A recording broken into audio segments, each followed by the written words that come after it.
And we are live. How's everybody doing tonight? My name is Anthony Brian Logan, and you're watching and/or listening to ABL Live. Thank y'all for joining me tonight. You could be almost anywhere in the world, but you're right here with me live on the show, and I appreciate y'all for that. We got a whole lot going on all over the internets, all over mainstream media, social media, and I don't know where to start. First of all, we have yet another attempt on President Trump's life. Okay, like we didn't see a copycat coming. This guy was a whole nut job. Should have been locked up a long time ago. 100 police run-ins. What did he have? A weapon of mass destruction on 9/11 time. We'll talk about all that a little bit later. Also, Puff Daddy, Diddy, whatever you want to call him, has been locked up by the federales. No bail. Puff was trying to buy his way out of jail. You guys see that? Talking about, hey, I got $50 million. You get me out of here. Well, how about you get that money to them artists you ripped off from the 90s? How about that? You're not going nowhere, sir. You get into Bill Cosby. They're talking about he might get the L. He might not ever come home again. But we'll talk about that a little bit more a little bit later. Also, Nicki Minaj, pardon me, talking about this guy giving her a woke question. She had a really good answer. An answer that really exudes a lot of common sense. This is the way that a lot of Americans feel, the way that most Americans feel, if they're being honest and not Hollywood. We'll talk about that a little bit later. Also, David Muir, an embarrassment, has lost close to 1 million viewers as a result of his debate performance. We'll talk about all those things and a whole lot more on tonight's episode of ABL Live. And again, thank y'all for being here. You guys are the best audience anywhere on these interwebs. If you like what you're hearing so far, if you enjoy the content in general, please give the video a thumbs up. Like the video, share the video, do all that good stuff. That'll help me out tremendously. Oh, man, we got a whole lot happening, whole lot going on. Hey, mainstream media, I just want to say this from the beginning. Mainstream media, can we please tone down the rhetoric? Because just hear me out. I have a theory, just a theory. If you refer to a president as the funny mustache guy, as a threat to democracy, as the worst thing in the world, he's going to put black people back in slavery. He's going to put women on some kind of, I don't know, some kind of cow farm type situation. You just go in the barn and have a baby against your will. Okay, if you hear the mainstream media, that's what they say that Trump will do. So you're going to have some of these idiots, some of these mouth breathers, some of these room temperature at best IQ people who think they're a do-gooder. They want to go out there and try to do something to Trump. And they know that. They know that the Ryan Roos exists. They know the guy that got deleted in Pennsylvania. They know that these guys exist.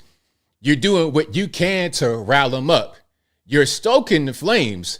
I say stop all that. Stop that. Listen, if you don't like Kamala, the best thing you can do is go out there and vote for somebody else. That's it. The best thing you can do if you don't like Kamala is go vote for another person. If you don't like Trump, guess what? It's the exact same advice. Go vote for somebody else. It doesn't have to be Kamala if you don't like Trump. It doesn't have to be Trump if you don't like Kamala, but do something. What you shouldn't do is get body armor, book bags, GoPro, and your rifle and try to shoot Trump at the golf course. Sir, you're lucky you didn't die right there on the spot. But this guy was crazy, though. He was riled up by the media. He wrote a book. The guy, Ryan Roos, he wrote a self-published book. And in the book, he gave like a plea to the Iranians. And by the way, there's a report that says that Iranians hacked the Trump campaign and the FBI and other places, and they gave that information to the Biden campaign. True story. That happened today. Now, the guy, the would-be Trump assassin from Florida, well, from Carolina, but Hawaii, but he was in Florida when it happened. This guy had a self-published book, and in the book, he said, hey, Iran, you guys have the green light against Trump. Go ahead and do that. And then, since he voted for Trump in 2016, he was very apologetic, saying, hey, Iran, if you guys want to delete me for voting for Trump, then go ahead. The guy was an idiot, but what is he being fueled by? Mainstream media, television. This whole Ukraine thing is ridiculous. Listen, there's been conflict over there for a long time. Why was there nobody trying to go to Ukraine and liberate it when Russia took Sevastopol, Crimea? Why was there no fight to go, no rush to go fight them then? Huh? Under Obama. But now all of a sudden, we got a conflict, we got a beef because of what's happening over there. It's so silly, it's so dumb. Listen, let them fight that battle. It's kind of like a Slavic civil war. That's their business. Why are we over there? Why are we, and how are you even allowed to go do that? Can you just pick up and go fight for a foreign country, like without being in the military? I guess you can. You got freedom to travel. I know I wouldn't do that. I know I'm not just going to go volunteer. Hey, you know what? I'm going to go die for this war between Russian Federation and NATO. Russian Federation, NATO, U.S., other countries. I'm not going to go die in that war on either side. I like for the war to come to an end through diplomacy, negotiation, peace, things of that nature, rather than going over there trying to and evoke more violence. But this guy should have been in the penitentiary a long time ago. He was convicted of a gun crime, by the way. He was convicted of a machine gun possession, which is a big crime. He had weapon of mass destruction in 2002, right after 9/11, with heightened tensions in the country. This guy was all the way just a bad person, okay? And people like that would be the ones who support those who support gun control. But it's the people that support the gun control who need gun control themselves. I did a video a long time ago in here of a reporter in Chicago, many years ago, like 2016. It was a reporter, a white guy, and he was doing a piece on how easy it is to get a gun in Chicago. It's no problem. Just go to Bob's gun store, throw some cash on the counter, and you have your weapon. But the guy went to the store, and guess what? He had to pass a background check, which is federal law. Listen, to anybody out there, any gun confiscation, anyone who believes in gun control at all, listen, when you go to Bob's gun store or when you walk inside the store, you go to Academy Sports, Bob's gun store, whatever, and you want to purchase a weapon, you have to pass a background check. That's federal law. That's all over the United States. So when they're talking about background checks, what are we saying? What, private sales? Listen, most people are going to go to the store and buy their weapon. That's usually how it is. And that's already a federal law. How are you going to stop somebody from taking a gun from somebody or giving it to somebody, which you should regulate, is what's already regulated? So what are we talking about? You already got, you already have background checks, things of this nature, but you already have it. And if one of your weapons that you buy legally gets used in the crime, then they got ways to be able to figure out what's going on. And if you did something wrong you shouldn't have been doing. But anyway, I digress. The point is that a lot of these people who say they want gun control need it themselves, because the reporter who tried to pass the background check to prove how easy it was to get a gun could not pass the background check. Guy wound up being a wife beater. It's like, sir, sir, what made you think that it was so easy to get a gun? Oh, that's right, because the mainstream media will tell you that's what it is. They'll tell you could just go to the store, there's no gun control, you could just do whatever you want to do, when that's not the case. It's not the case. They just don't know anything. This is why I say don't really get too mad at these people, because they don't know anything. All they know is whatever they see on television. That's why it's so important for the mainstream media to be on point and not feed you lies. It's very important. People believe whatever it is that they see. And a lot of times they don't even know why they believe it. The reason why is because they don't have any other information. Nobody has told them the reality. All they believe in is what they are told. And they are told to believe certain kinds of people. So if they already got told what it is by that person, someone else says it, their minds turn off. They're not going to listen. That's how that goes. But yeah, shout out to all the global conflicts and whatnot. Hopefully that it comes to an end without having these dudes, these surfer boys going to Ukraine trying to get deleted, all in the name of a war for foreign interests. Okay, I don't want to listen. If I'm gonna fight, I'm gonna fight for something that's real. I'm gonna fight for my own country, fight for my family, people that I know, not some foreign thing that is not really involving me. And I say the same thing about any war. If I'm not in the military and that's not my duty specifically, I'm not going to Israel. I'm not going to go fight for them or fight against them. Taiwan. I'm not going over there. Okay. Now we keep messing around and we get Kamala in there. It might not be no choice. It might be over here. They already got a lot of their people over here.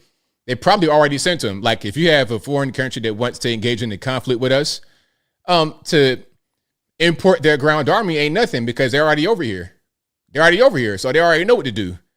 Just go and you'll get arms from the border, from the water, and you're already here. You could do whatever you want to do. You already have an army in the country.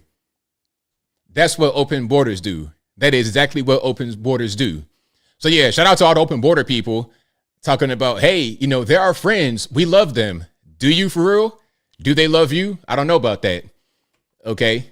I'm not sure about that. Shout out to all the Haitian migrants. I mean, they're talking about, oh, well, the Haitians are being threatened and listen, I don't condone any kind of threats or violence, nothing like that toward any group of people. At the same time, you got to ask yourself, why is that happening? What is going on in that town, Springfield, Ohio, and other parts of the country that would cause some kind of conflict to take place? It's not just because these people are black or whatever, because black folks been in that particular part of the country for a long time. Okay, I got a lot of family in Ohio right there. Columbus, Cincinnati, all right there. A lot of black folks. There's not been no type of fallout from the black population. Oh, well, they're eating jars of Prego dip right in the grocery store. We don't do that. Like, there's issues, of course, conflict, issues in the community, crime. Yes, there's issues, but nothing like this third world nonsense that is just being thrust upon us. Like I said before, when in Rome, do as the Romans. I don't care what color you are. They're making it be a race thing when really it's about culture. Some are gonna, but you know what? The people, I'm gonna get to the sponsors in a minute. The people that run things, the higher up, the powers that be, they're importing them in here because they're gonna be cheap labor. They're not really gonna quit. They got a lower turnover rate, and they feel like there's a certain lower class of Americans that is disposable. That's what they think about you. That's what they think about you. And the best way to combat that is to get people in office who would not allow them to be here, who would not allow that border to be open, who would not import them to these small towns and big cities all over the country. That's the best way to go about it. Don't go up to somebody that might be a migrant and just start welling on them. You're going to go to the penitentiary immediately. Just go vote the right way. That's the best way to handle it. All right, but we're going to get to that. We got people talking about in Chicago, of course. That's a problem over there. They got the Venezuelans. They got the Mexicanos. They got all of that just doing whatever. And nobody's going to help. Hey, police, can you please come down to this violent neighborhood in Southside Chicago? Click. Ain't nobody coming. What are you going to do? Guns? You can't have that in Chicago, can you? Not legally. Police? Defund the police, right? Black Lives Matter. Now what? You pretty much up the creek, no paddle. But anyway, ragu jars. Thank you, NERN. Yeah, the Prego sauce ragu jars. Just doing one of these numbers, sticking the fingers right in the jar, tasting that, and then throwing the jar on the ground. It's like, what is this? I don't care what color person was doing that. That's crazy. That's absolutely nuts, man. Yeah, so shout out to the Prego, the ragu, all of that. But before I continue and get any more triggered, shout out to you guys, of course, for being the best audience anywhere on these internets. If you like what you're hearing so far, if you enjoy the content in general, please give the video a thumbs up, like the video, share the video, do all that good stuff. That'll help me out tremendously. Also, shout out to the sponsors. Shout out to ABLmerch.com. We got the hats, t-shirts, stickers, hoodies, mugs, and more right there on the website, ABLmerch.com. That link, of course, will always be in the box. Go to patriotpost.us, your best source of news and information anywhere on these interwebs. That'll also be in the box, or just visit patriotpost.us in your browser. Tell them that ABL sent you. Also go to the regular website, anthonyblogan.com. That is ANTHONY, the letter B, LOGAN.com. Go to the front page of the website. I have articles for each video that I produce. And in each article, I got sources from the left, from the right, from the center, from the Democrat, Republican, politically agnostic, local, national, international, whatever you want. I got it right there on the website, AnthonyBLogan.com. And again, all my links will be in the box. But go to the contact page of the website, and you'll be able to find my social media accounts, my Facebook, Instagram, Twitter, never going to call it X. Also, you can find my email address, email address, all that good stuff will be on the contact page. Now, if you're ever wondering if you are conversing with me on the internet or not, hey, first of all, I'm not going to hit you off with no Bitcoin, no Forex. I don't have anything to do with that. So please be mindful. Do not let these scammers and bots in the comments troll you. You know what I noticed they do now? What they do now is maybe they'll set up a comment, or they'll leave one comment on my video, or they'll respond to an existing one. And under the comments, it'd be like 30 comments. And most of the other replies don't have that many replies. So you're going to click on it to be curious and see what the comments say. And really, it's just trying to get you into a sales funnel to contact somebody to get scammed, basically. So when you see stuff like that, what they say, stuff like, oh, Miss Maxwell, she really got my credit right. And then somebody responds, really? Yeah, I love Miss Maxwell. It's a scam. It's a scam. And some of y'all be replying, don't reply to any of the bots or any of the scammers. Don't do it. Report them, but do not reply. Do not give them engagement. It makes it worse. Okay, it just kind of boosts them up. So don't reply to the bots. Yeah, and if you guys do reply to the bots, you're gonna get a guy on the phone thinking it's ABL, and it's a guy who talks like this. It's not going to be ABL. It's going to be a guy that talks like this, huh? Or it might be some Bruce Jenner sounding, Bobby's World sounding, Ivan Drago, Grandma Babushka from Eastern Europe. It's going to sound like that. It's not going to sound like me because I'm not into this scamming, all right? I go to Atlanta a lot, but I'm not involved in the scamming.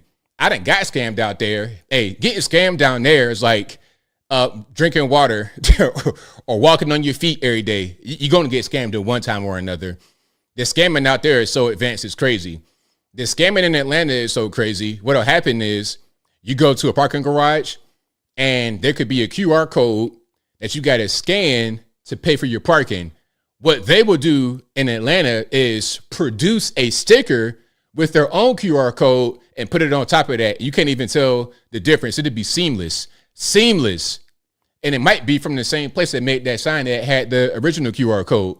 They'll put their own QR code on it, and then when you hit it, it'd be a Cash App or something crazy like this. Now, you might be thinking, the Cash App? Why is it going to Cash App? And who is Lil Fly, Danger, 404? Who is that? I'll pay it. And then it scams you, and you got a boot on your car because you didn't scan the correct QR code. It's crazy. Like, the scamming out there is nuts. I'm like, man, I can't take it. I'm glad I live up in Tennessee. I can't be down there with all that going on. Oh, man, ain't no scamming out here. I'm safe. I'm good. I got cows and chickens down the street. Like, where I live, if I drive down the street, it's a guy on the main road that has chickens in his front yard with no fence. That's what I like. I'm not trying to get scammed by a QR code in the parking garage where it's already going to cost $40 to park normally anyway. Yes, $40. It's a mess. But anyway, shout out to you guys. I appreciate y'all for joining. We got a lot. We got a whole lot going on. Speaking about hood activities, I think I already showed this one from South Central. Like, if I live in a place like this, I am not going to ever go to the store. I mean, it's got to be an emergency. Look, everything in the store is locked up. Everything. They locking up coconut water. They locking up Avion bottles. Deer Park, Kirkland, bottles of water are locked up in the store. Bottles of water. Everything locked up. Again, that's South Central Los Angeles. I couldn't do it. If you're living in a place where this kind of thing is going on, man, listen, I implore you to figure out a way to move. I implore you to figure out a way to move. Please, I beg you, because you don't live in a safe area. All right. You do not live in a safe place. All right. Exactly. Sheree says, that's ridiculous. Why even open up the doors? Do pick up only at that point. Exactly. I've seen some stores where, like, it's a convenience store. You can't even go past. Like, you go into it, it's like one of those places where you get your, like a check cashing. It's like that, where you just go up to the front. It's a small little lobby area, and then you got cashiers right here, bulletproof glass. and you ask them for what you want, and it'll be rows of items behind them. They'll go get it for you, bring it to the front, and you got to pay through the slip in the glass window. That's crazy, man. That's too much like Judge Dredd, man. I like a little bit more freedom. I like to be able to go to the store and not have everything be locked up and chained. Now, I don't want to live in the police state. You know what I'm saying? I don't want to live in the police state. But hey, when you just let stuff happen and people could do whatever they want to do, the result is going to be a police state. You see what I'm saying? Because how are you just going to let stuff happen like that without any kind of way to counterbalance? It's got to be. Yeah, that's right by the book. That's an indication of a very bad area. Yeah, absolutely. Now, here we go. This is Bert Reicher, I think his name is. You know, I get some of these names wrong. But he's talking about these Rite Aids struggling. This is Los Angeles. Everything is gone. Look at this. This is our deodorants, I think.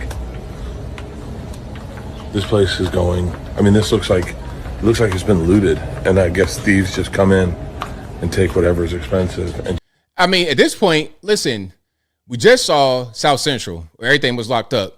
This is also in LA. I'm not really sure where in LA it is. If y'all can figure out where it is in LA, y'all let me know. Is it a good area, bad area, whatever? I don't really know. I don't think he would be in the bad area necessarily because he's like a famous guy. But anyway, they probably just go in there and take whatever they want since it's not on the shelves and they could tell they're about to die anyway. It's like you picking at the carcass. At that point, you're a vulture picking at the carcass. Just fucking walk out with it. This is crazy. This is unrecognizable.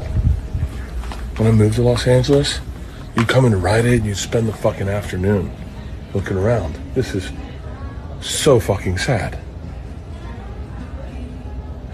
Now, I thought Rite Aid actually got, are they bankrupt? Because it was, there were some Rite Aids near me, but they're all closed. I'm talking about closed.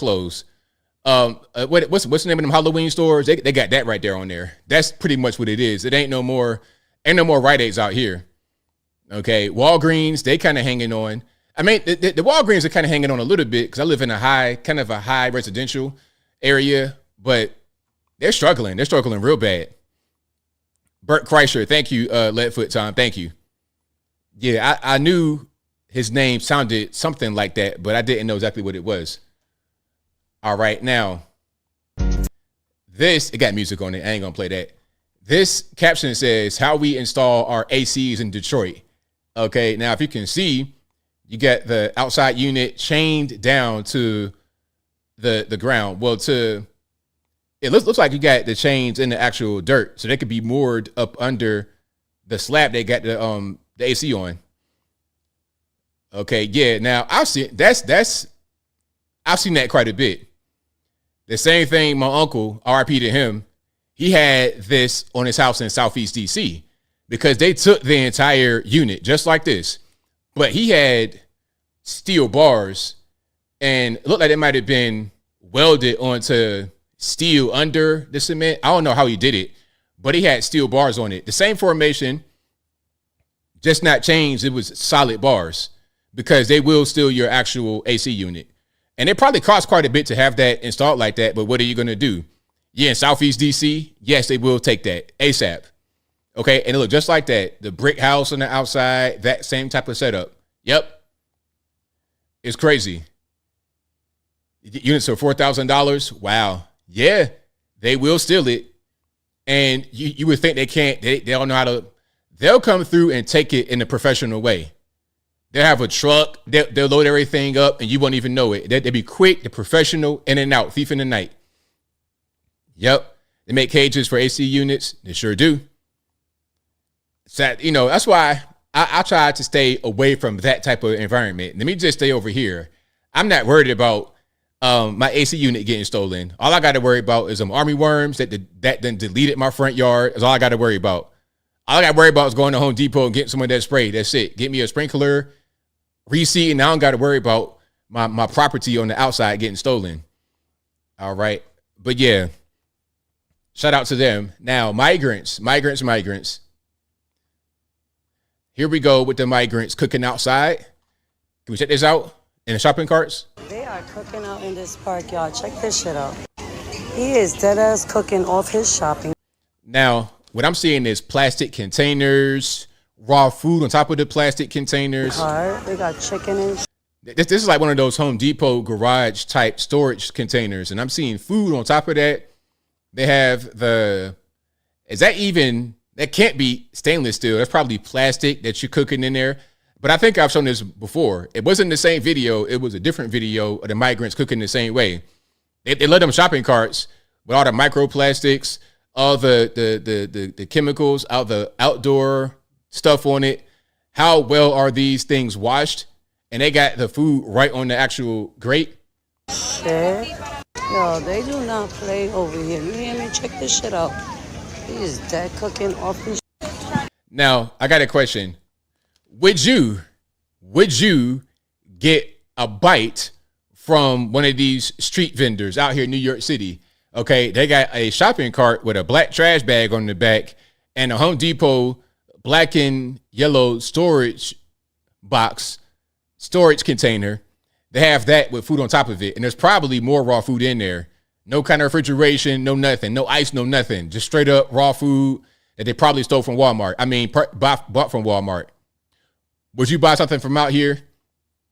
Listen, hey, if you do that, man, you brave. You're a brave soul. I ain't trying to go like Oregon Trail and get diphtheria or whatever kind of random third world disease. You know what I mean? I like my gut microbiome. I'm not trying to, I ain't trying to sacrifice that at all.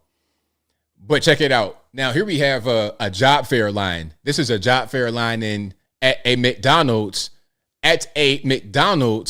in Ontario. Imagine how long the line is for Mickey D's. Now, it says Ontario. I don't know if it's Toronto or somewhere else, but check it out. Okay. Look at the line for a job fair at McDonald's in Ontario. Parking lot is packed. Now, here's $1 million question. Do we have migrants? Do we have citizens? Is there even a difference at this point? Who's giving preferential treatment? Because I presume that a lot of these low paying jobs, they're going to prefer the migrants because they're going to give them a lower turnover rate and they are content with working for a few with less money.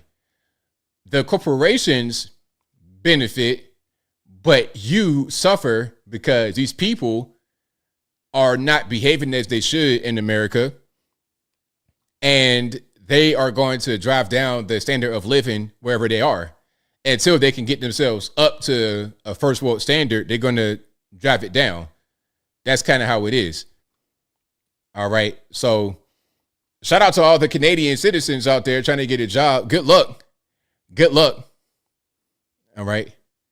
Yeah, I don't want no listeria. No listeria. But hey, it's going to be a clash. It's already a clash with the resources for the migrants. It's already a clash. You know, you got your citizens, they're struggling, they need work. The migrants, they come here for work. See, look, it's going to be an automatic. If people in America are struggling and trying to find better paying jobs and the migrants are coming here en masse for the same reason, something's got to give. Something's got to give because you're already having a hard time finding a job in the economy. Then you bring on millions of more people to make it that much worse. And they stay kind of in one part of the country or a few parts of the country. They go into Denver and taking over the whole state. They're all in the surrounding areas, Aurora, Castle Rock, all over. Same thing, Chicago. They're going out to the suburbs. They're going everywhere.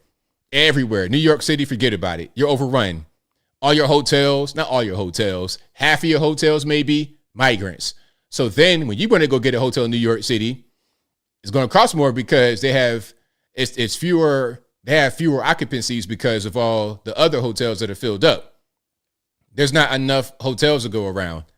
So then what they're going to do is just build shelters. Like I showed you before, they're going to build shelters for the migrants, brand new shelters for the migrants, not for you, an American citizen. Oh, you on a Section 8 list? You trying to find public housing? You've been on a list for a little while, for about, 3 years? All right, well, check it out. What's going to happen is we're going to put you to the back of the list because these migrants came in. They're going to get straight to the front of the list to get public housing. They're going to be first on the list to get public assistance.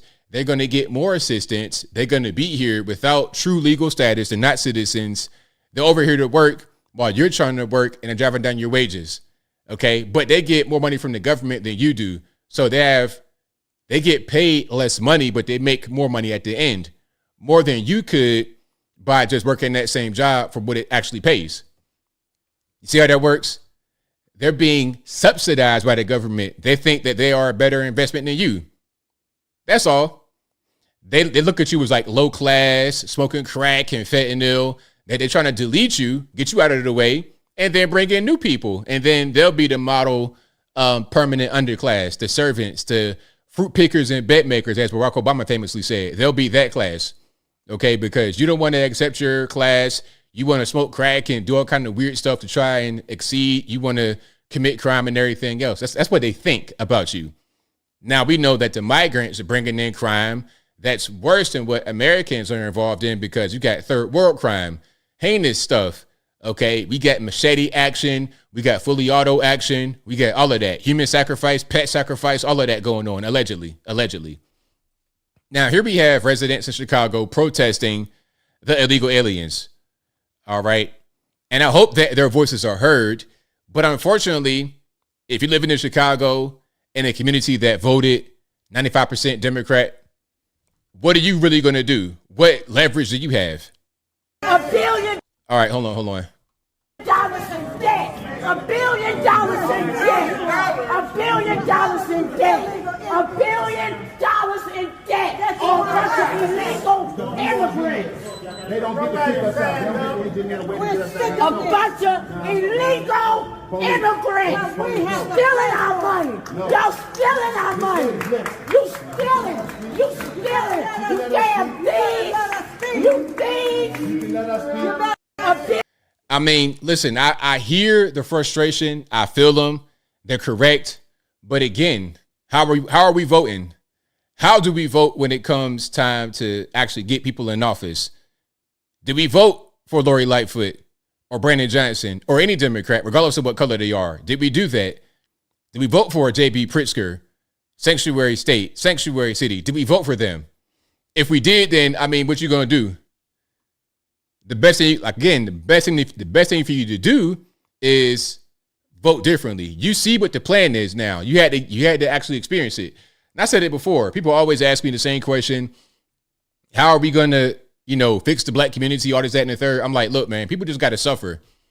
You got to suffer, man. You can't just let people get slaps on the wrist. Look, when you commit crime, you got to go to prison, man. You got to go to prison. I know guys that were really crazy in the street. I know guys that would delete you on sight with no problem. For not much, they would delete you on sight. But when they went to prison, they came back better. I'm talking about 6 years, 10 years, they come back better. But when they just get a slap on the wrist, when there's no prosecution, they keep getting worse and worse and worse. I'm not saying they can't get worse in prison, but you understand what I'm saying. When they're allowed to commit crime over and over, the crimes just get worse. And that's going to be true for the majority. Now, you got some psychopaths that need to just get put down. I mean, they need to get put all the way down. Ain't no rehabilitation, ain't no prison, ain't no getting older and maturing. You got to get put down. You got to go ahead and get deleted. Okay, if you are a murderer or something in the street, a mass deleter on the street, that kind of mentality, you need to go ahead and just get put down, out back like Old Yeller, and just be done. For real. If you that kind of person, when you messing with little kids and out back. But if you just like selling drugs, all right, man, look, go to prison, yes, but I need you to do something else. You got to do something else. And if you don't, it is what it is. And part of that is voting differently. And if you don't want to just do right and get with the program, you have to go. No soft on crime policies, no anti-police policies, none of that. Rule with an iron fist. Be fair, but be consequential in your actions. Okay, that's what it is. Yeah, for the ones that have improved, you go to prison and you improve, shout out to you. But you got to go to prison. Like, it ain't going to be, oh, well, he's a good kid. All right, he could be a good kid when he come home in 5 years, 10 years. Yeah, that'd be great. That'd be fantastic. Like the guy that had 100 police encounters, the actual would-be Trump shooter, is what I'm talking about. This guy really shouldn't have been out. He should have actually probably got put down quite a while ago, but he didn't. So it is what it is. All right. So here's the interesting question. Street interview time. What is something weird about conservatives? All right, let's check it out. Hold on 1 second. And RIP to the headphone users. Something weird about conservatives. There is almost a cultish vibe, I feel. The way they operate within themselves, they refuse to listen to outside people, they're refusing to learn, essentially. I think that is a large part of it. Okay, now, what I want you to see right here, and I apologize for this freeze frame, but it's not too graphic. At least this person has tape on themselves to cover up what's going on. Now, I think what we're looking at right here is a woman who now may identify as something else, okay? And what you're seeing are mastectomy. Is that like a mastectomy bandage because the breasts were there, but now they're gone? Is that what I'm looking at? And this person has basically their shirt off, some kind of freak outfit right here with the chest. Is this ICP, Insane Clown Posse? Man, listen, I know they are really upset at this person doing the ICP style makeup on their face, black on white, dead presidents, Insane Clown Posse. I don't know what's going on. And a green Party City wig to top it off with wrist bracers like Wonder Woman. Okay, but hey, conservatives, they're kind of closed off. They're not really willing to learn. Well, my man, or whatever you identify as, what can I learn from you? What can I learn from you? Really, seriously, what are you really going to teach me? Okay, I think that a lot of people are trying to justify their mental illness as some kind of legitimate thing that they're really going through that should be accepted in society. And we're saying, nah, I don't think so.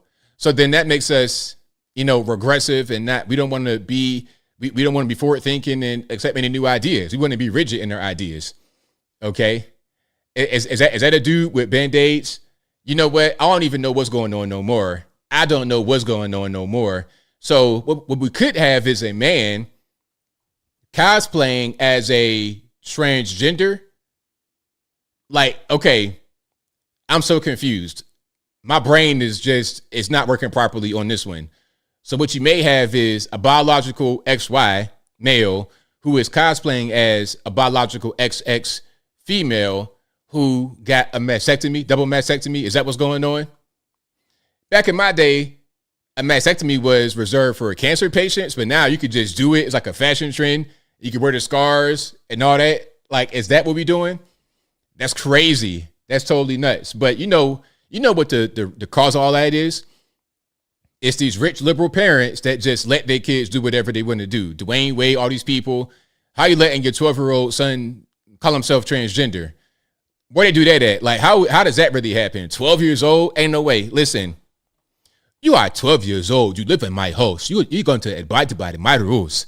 Nothing else is going to suffice. Idiot. You're going back home. You got to get out of here with the transgender nonsense. I'm an African dad, for real. I was an African dad in my previous life. That's how I would be. Ain't no way. You want to do that as an adult, then go ahead. You want to, try to fly to the moon with no wings on, go ahead if you want to do that as an adult, but not while you in my house.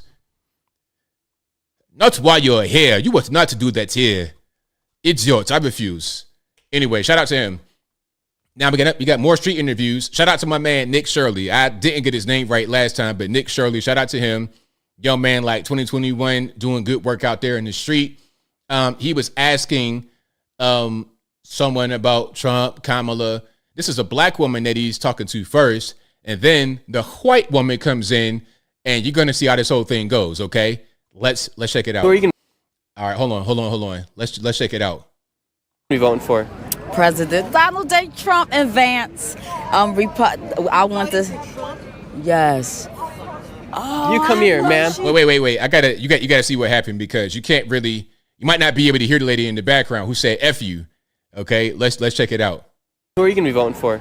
President Donald J. Trump and Vance. I want this. Yes. So the white lady off the camera says, "Are you voting for Trump?"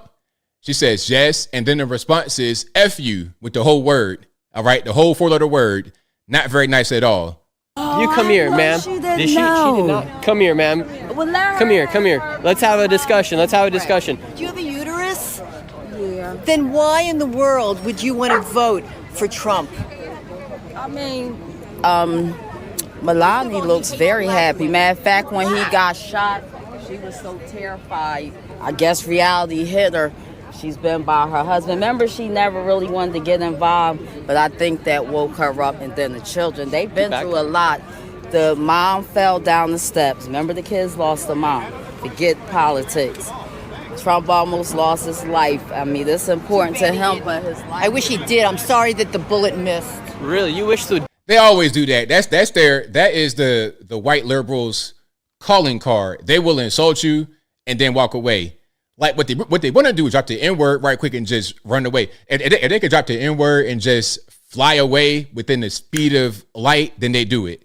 They always do that. Social media, they hit you with the N-word and then block you. In real life, they'll say something crazy and then try to walk away. They always do that. Every single time. Bullet would have hit Donald Trump. Yeah. Oh yeah. Can we talk to you just for a second? Why do you wish the bullet didn't hit? Why do you wish the bullet would have hit Donald Trump? To save the country. You think Kamala Harris is going to save the country? Yes. Yeah, I do. Yeah, what Trump has done since he came down the escalator is outrageous. There goes more of them TV talking points coming down the escalator. You know where that comes from, straight mainstream media.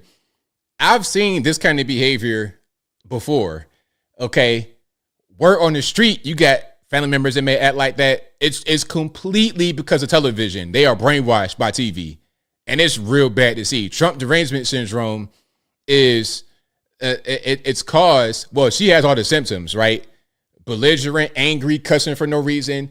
This is a random lady on the street you don't know from a can of paint, from Adam, from nowhere. You're going to just say, F you? Why would you do that? And then you're going to say something crazy, run away, talking about you wish you would have got deleted. These are all the symptoms, but it's brought on by the mainstream media, making him be such a demonized figure. That's all that's going on. Oh, yeah, Joy Behar. Listen, The View, that's all that it is. I bet she watches The View every day. Every single day, she watches The View. Okay, every day. And whatever they say, she's going to believe. That's why who was that went on The View? I forget who it was. It was Usher. And Usher did not want to join in the whole, we hate Trump, he's the worst thing in the world. He gave a pretty reasonable answer. And remember, Usher said that he wants to vote for Kamala. He supports Kamala for the president. But that wasn't enough.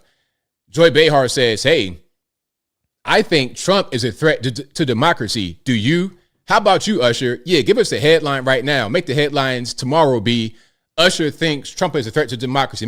Have that be the headline. He didn't want to do it, and the crowd didn't like it. Because after he finished his answer, landed his plane, the audience kind of hesitated a little bit, then they clapped. They didn't say, you could hear a pin drop at first when he was done with his statement. Then they clapped. It wasn't an instantaneous thing. They probably had to get told to clap by the audience coordinator. Because what they want is people to come on there like Robert De Niro and just cry about Trump for 10 minutes and then bring the next guy on and do the same thing. That's what they want. They're trained like SEALs to react to that. Okay? All right, but let's keep on going here.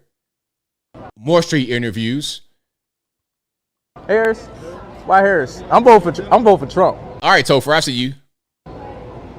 Y'all vote for Harris? Yeah. I'm just curious why. I like rights. You like rights? So what? I like our democracy.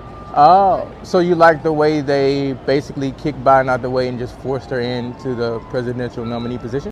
Harris? Man, I want to hear the end of that one because it's a good question. Talking about rights. I was just thinking that earlier because, listen, okay, hold on. Matter of fact, I'm gonna see if I can find it. I was just thinking that earlier. They're talking about rights, all this kind of stuff. But where were your civil rights? Where were your rights when you voted for Joe Biden in the primary, and he drops out after everybody voted? And I think the intent behind that was to have you vote for him. He'll do the bare minimum to campaign. It'll be no true challenger. He'll win the primary. Then after the primary is over, he just drops out. All right, I'm done. So now you kind of put between the rock and the hard place. What you gonna do? Have an emergency election, something like that? Nope. Let's just put Kamala in there. Okay. They wanted to do this earlier in the year.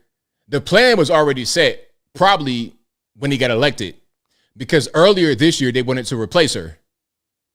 So that was going to be the plan. All right, he'll do the primary, he'll become the nominee, and we'll swap him out with the VP. But they couldn't get Kamala out the way because she didn't do anything to get kicked out of the way. Okay, she didn't do a thing to get kicked out of the way, so it is what it is. All right, let me see if I can find my man. I had him right here. So shout out to Topher Music for that one. Let me see if I can find that particular clip. And if you like what you're hearing so far, please give the video a thumbs up. Like the video, share the video, do all that good stuff. That'll help me out tremendously. There we go. I got it. I think it was just that short. It was just that short. That's terrible. Topher, we need that full interview, man. But speaking about interviews, we got Nicki Minaj. This was a funny one. All right. This is for DTLR, a shoe store. I guess they got a podcast. I don't know what's going on. This is in Cleveland, Tower City Center, DTLR. Now, I don't know about Cleveland. Do y'all know about Cleveland, Tower City Center? We talking about the hood area. Do I need to put on the bulletproof vest and the helmet, Kevlar, Judge Dredd, RoboCop style to go over there, or is it straight? But anyway, let's hear the question and let's get the answer from Onika. Do you think we will ever have real, true, with all the black powerhouses like yourself that we have, we will ever true have real unity amongst our people? Who are our people? Do we have unity amongst human beings? Like, if it's 8 billion people in the world, imagine thinking all 8 billion people gonna get along with each other. That's like true. Whether you the same color, whether you the same race, sex, whatever, like religion. Ain't nobody gonna always get along with everybody. When you come to work, I used to be a waitress, okay? Okay. Nobody, it was a bunch of people not getting along in there. I mean, no matter where you go, you're going to be at odds with people. I think the point, though, is when you get to a place where nothing around you affects what's inside of you.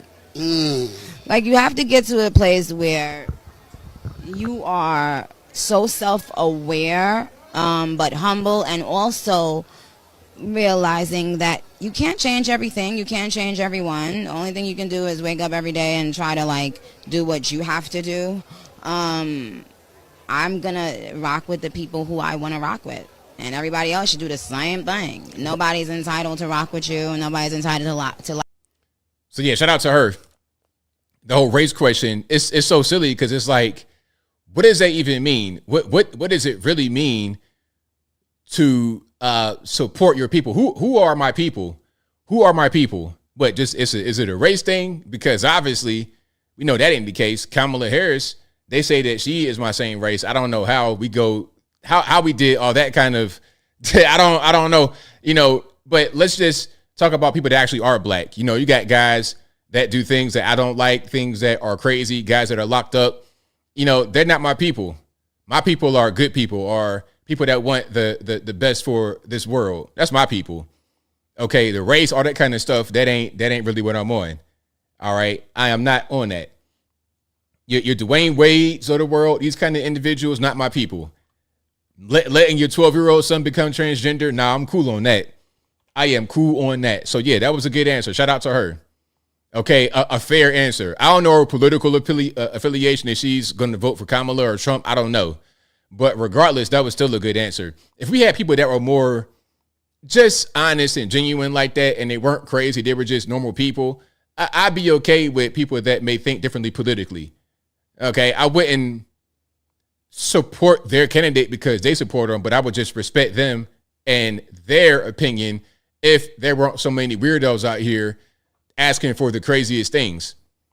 But anyway, now speaking about weirdos, hey, you got the Just Stop Oil guys. So the Just Stop Oil, the guys that throw paint on priceless artwork, but they don't throw it on it because it has glass on it so they can't damage it. But anyway, these guys that throw paint everywhere in protest of oil did it to a Cybertruck in Hamburg, Germany. Now, listen, why?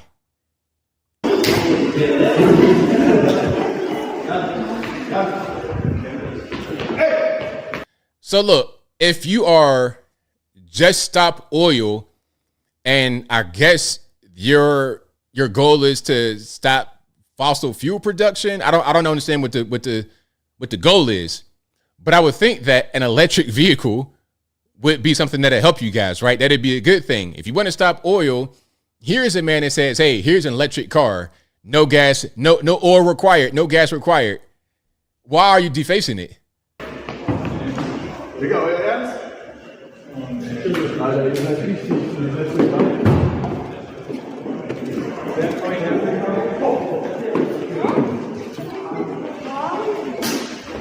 I don't understand. These people just do the dumbest things. Okay, we got a flag we're gonna drop. All right, so any of my guys and girls over in Deutschland, Almanya, Germany, what does it say right here? Gepatz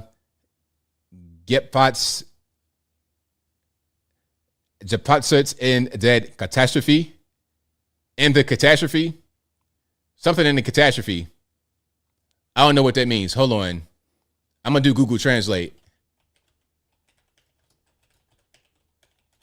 All right, let's do that. Let me see what that means. And you guys probably could figure out before I do. Shout out to the Germans and or the German speakers in the chat. Armored in the disaster. That's Luxembourgish. That's not quite German, but I guess close enough. Let me see. German. Armored in the catastrophe. Same thing. So I don't understand. What does that really mean in the context? All right, I'm gonna put down what I think it says right here in the chat. It's their jobs to get paid, but it's like, why? Why are they being sent out to protest the Tesla truck? Isn't that what they want? Like, what does that really mean? It's so strange. But yeah, shout out to them. These people are just nuts. Oh, now shout out to the pastors that go to pride parades. Like, where they do that at? My pastor at Pride. There we go. Now, I got a question. I have so many questions. I'm not really into all the religious stuff like that. I know a little bit, but I'm not really into it that deeply. Okay. First question. Is this a woman wearing a collar with short pants on? Is that what we do? I've never in my life seen somebody with a collar. Like a what is it, a priest? I've never seen somebody with a collar and short pants. Like, I'm okay, you at Pride Parade, whatever, but no, that blue short, like navy, royal blue short pants. Say God bless, and then shout out things that you want God to bless.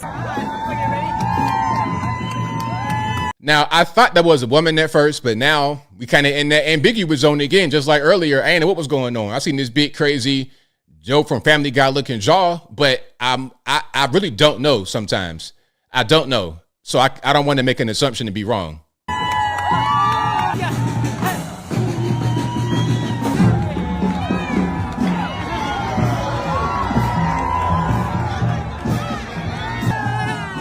Now, how do you feel about people doing all that rah-rah, sis boom bar, all this LGBT stuff with the collar on? Listen, I mean, if you want to do that just because you want to do it, okay, cool. But must you wear a collar while doing it? I mean, man, hey man, I don't know what's going on, but we gotta tighten it up. Oh, I got a question. Speaking about technology, things of this nature. So Amazon has launched a self-driving vehicle in San Francisco. All right. Hey. It's a video. All right. Now, first of all, I got questions. Would you ride in this? Number one. Number two, who's going to be allowed to get in that thing? They're not going to allow the people that like to smoke crack for a living. They're not going to allow them on here. This is going to be like a private vehicle. Like, what is this? But I guess it's just for Amazon people. I don't know what's going on. But I tell you what I don't want to do is be in this little tin can that's driving itself with somebody in there that likes to smoke meth for a living. Okay, I don't want to see no meth pipe pop out and then the smoke just permeate the cabin. I don't want that to happen. So what do you guys think? Is it a yay or is it a nay? All right. Okay, and you see a little bit of an outside view of it. I don't know. It's kind of suspicious. Kind of suspicious. Death Trap, stay clear of San Fran, period. Yes, correct. Exactly. All right. So it's not for me. I'm not really into the self-driving. I like old school, kind of just muscly type of 8-cylinder. That's what I like. This newfangled cell phones on the road. And even in just the modern cars, there's a lot of technology in it, but that right there is a little bit too much. It's not modern cars, even if you got like an F-150 or something like that, it's a lot of computerized components in it. But when you are in a self-driving vehicle like that, yet you can't actually pilot yourself, I don't like that. I don't like that at all. All right. Oh, and speaking about piloting vehicles, did you guys see the whole Stockton Rush thing, the whistleblower? Oh man, we gotta watch that. Hold on. Oh man, we gotta watch this here. Okay, hold on. Let me see if I can find the one piece I want to get to. Oh yeah. We're gonna go to, I think, was that New York Post? So remember the Ocean Gate crash at the Titanic, where it wasn't a crash, it was an implosion. So they went down in a submersible. You remember that last year? They went down to the Titanic to look at the wreckage, and they didn't make it. It imploded, and it came up in 1,000 pieces. Well, the guy, Stockton Rush, the CEO, he was gonna wind up crashing out sooner or later. He was going to wind up crashing out sooner or later. All right. Yeah, I got to play this particular thing once I get done with the ad. But he already had a little mishap in 2016. Trying to go down to some shipwreck off the coast of Massachusetts. Trying to go down to the shipwreck. He goes way too fast underwater, collides with the actual wreck, and they could have died right there. Now, luckily, it was another guy on board. What's his name? David Lockridge. Luckily, he was on board to pilot the thing with the little PS2 controller, that off-brand PS2 controller, or whatever that was, a little Logitech off-brand controller. He had to take that from Stockton to pilot the vessel back to the surface in about 10, 15 minutes of time it took. But then Stockton Rush goes out in 2023 trying to go down to the Titanic and might have followed the same type of reckless behavior. Listen, Stockton Rush crashed down to the bottom, almost imploded or had a wreck of his own in 2016. And then when it happened, he was having a panic attack, talking about life support systems, all of that. And he had 2 paying passengers on board aside from David Lockridge. So it was him, David Lockridge, and the 2 passengers. One of the passengers said, hey, man, you need to give up the controls right now to your co-pilot because you can't drive this thing. They were afraid for their lives in 2016, but somehow he was still able to keep on rocking. Now, listen, if I was one of these rich people that wanted to go for a thrill ride on this little rinky-dink contraption, and then I heard a story like that talking about, yeah, we almost died. He didn't know what he was doing. If I hear that, I would never get on the submersible with him. Never. And then, first of all, it looked janky. All these little parts on it from hardware stores, a PlayStation controller, one button. It looked janky. And then they had a disclaimer talking about you might die. I'm good. Y'all can have it. You know, I like a good adventure, but not that much. I ain't trying to risk my life to go see the Titanic. I can look on the internet and find a picture. But anyway, so here is testimony from David Lockridge, because this is an investigation going on from the federales. They're trying to figure out what's happening because 5 people died because of that accident or negligence back last year, including Stockton Rush. But you had people that were paying regular normies that died as a result of what he did, in my humble opinion. Check it out. He took it down. I kept saying, please keep your distance. Don't tell me what to do. That was the conversation. So he's trying to tell him how to pilot down to the wreckage, the Astrea Doria. he was trying to tell him, and then Stockton Rush said, "I'll do what I want." But like, I don't want to hear you tell me anything. Decided to go straight for the wreck. He had on sonar, clear sonar image. You could see the wreck, and boom. As I said, it's not very deep. Visibility's not excellent, but it was clear enough. Good ambient light that day, and he came straight down, hard on the bottom. No trimming, no ballast, nothing. Smash straight down on the bottom. Visibility went everywhere. You could see a silhouette, and it was the two clients that were sitting in the viewing dome right next to the acrylic. And they were like, oh my God, we are right on the wreck. So I said to Stockton, please, all stop telling me what to do. Stockton, all stop. We have to see what's going on here. We have to look at our surroundings, which is standard practice for any competent submersible pilot. So he blew air in the tank, and the ballast tank came off the bottom, motored full stick ahead, unbeknownst to everybody else, and I don't know why. He decided to turn the submersible 180 degrees at speed, still coming ahead, so he wasn't looking at his surroundings. He could have quite easily went up into the viewing dome, he could have went up into the tower, because it's got a clear acrylic hatch on there. And he basically drove at full speed into the port side of the bow, and we could hear the cracking of the fairing as he got us jammed in underneath. I mean, this guy, Stockton Rush, listen, if I heard that story and then he's asking me, hey, man, you want to come with us? You want to go down to the Titanic? I think not. You got a janky vessel. You can't pilot this thing. You get scared. You get nervous. No. And then when that whole thing happened, again, he said he was starting to scream about life support systems. He was panicking. He did not handle pressure very well. He was not listening to his co-pilot, just doing whatever, got in trouble, probably damaged the vessel. So it was only a matter of time before he literally crashed out and people died. And unfortunately, that's exactly what happened. The crunch. That's right, Johan. Yes, the crunch. That's what they heard. Man, listen, if I hear that crunch, if I'm on the thing and I hear that crunch, man, I can't do nothing with it. I can't do a thing with it. Now, we got a whole lot more going on. Oh, let's go to Kamala. So we actually, you know what I got? I got something for y'all.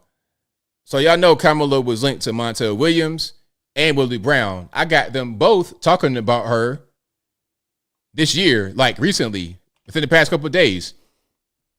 Now, I want to show you guys Willie Brown. This is Willie Brown and this interview. Shout out to the Art of the Dialogue on YouTube. Shout out to them. This is from 5 days ago. Well, it was uploaded 5 days ago on the 13th. So this is a new interview, okay? Now, here's Willie Brown. This is the guy who was Kamala's sugar daddy back when she was first getting started in politics. That's what it was. He, at the time, was married. He was 60 years old. She was 31 years old. And after they had their relationship, whatever, she was able to kind of rise up. She became the California Attorney General. She became a California senator. And now she's a vice president running for president. So after him, she was able to rise up. All right. Now, Willie Brown is 90 years old. 90 years old. He looks very good. Take care of himself. So I'm sure back when he was 60, he had all the women. They did a little profile about him talking about he had all the girls and living a high rolling lifestyle. I believe it. I can tell by looking at him right now. But let's see what he says about Kamala. Thank you. I also want to say that just as an observation, I was sitting and looking at a picture of you and Kamala back in '94. You guys made a great couple. She was very beautiful then. She's very beautiful now. Do you still love her? Very much so.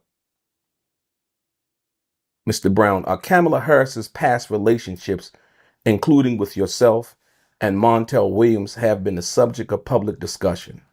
Now that she's married to a Caucasian man, do you think her marriage plays a role in how white voters perceive her? Does it make her appear safer, more relatable, especially in the context of her potential to become president? Pause. Someone else answered the question, but before I get to the other answer, let's hear from Willie Brown. Will her relationship, being married to a white man, Doug Emhoff, white, Jewish, whatever, same thing, will that help her or will it hurt her?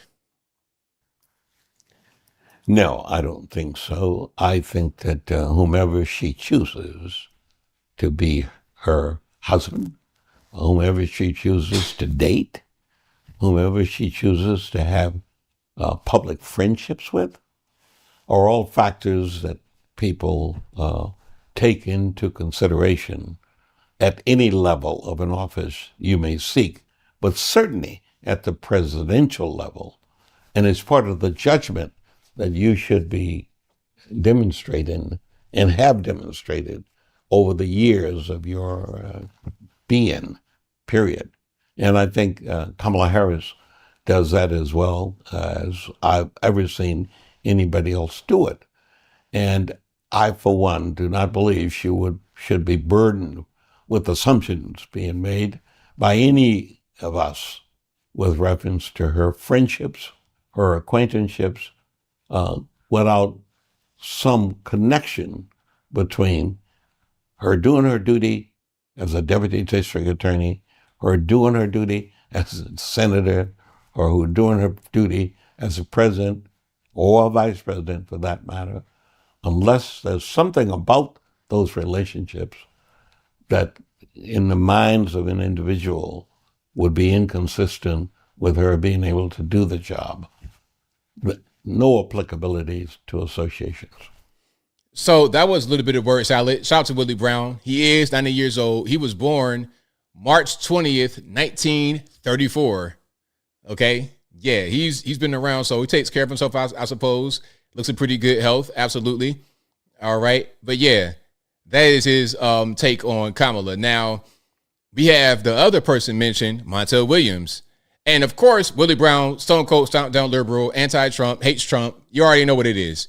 Okay. He wasn't a conservative when he was in office in San Francisco as the mayor, so he hadn't changed. And same thing, Montel Williams. Okay. A lot of these old guys got to get out the way, man. Old party boys, city boys got to get out the way, man. We ain't trying to have that old philosophy anymore. Shout out to the young people out there making the difference. But let's go to Montel. Time. Okay. Let's check it out. And I'm not sure when this was recorded. This could be a couple of days ago. I'm not really sure. To have more conversations, even like the ones we're having right here. Though I disagree with what you've said, we've disagreed.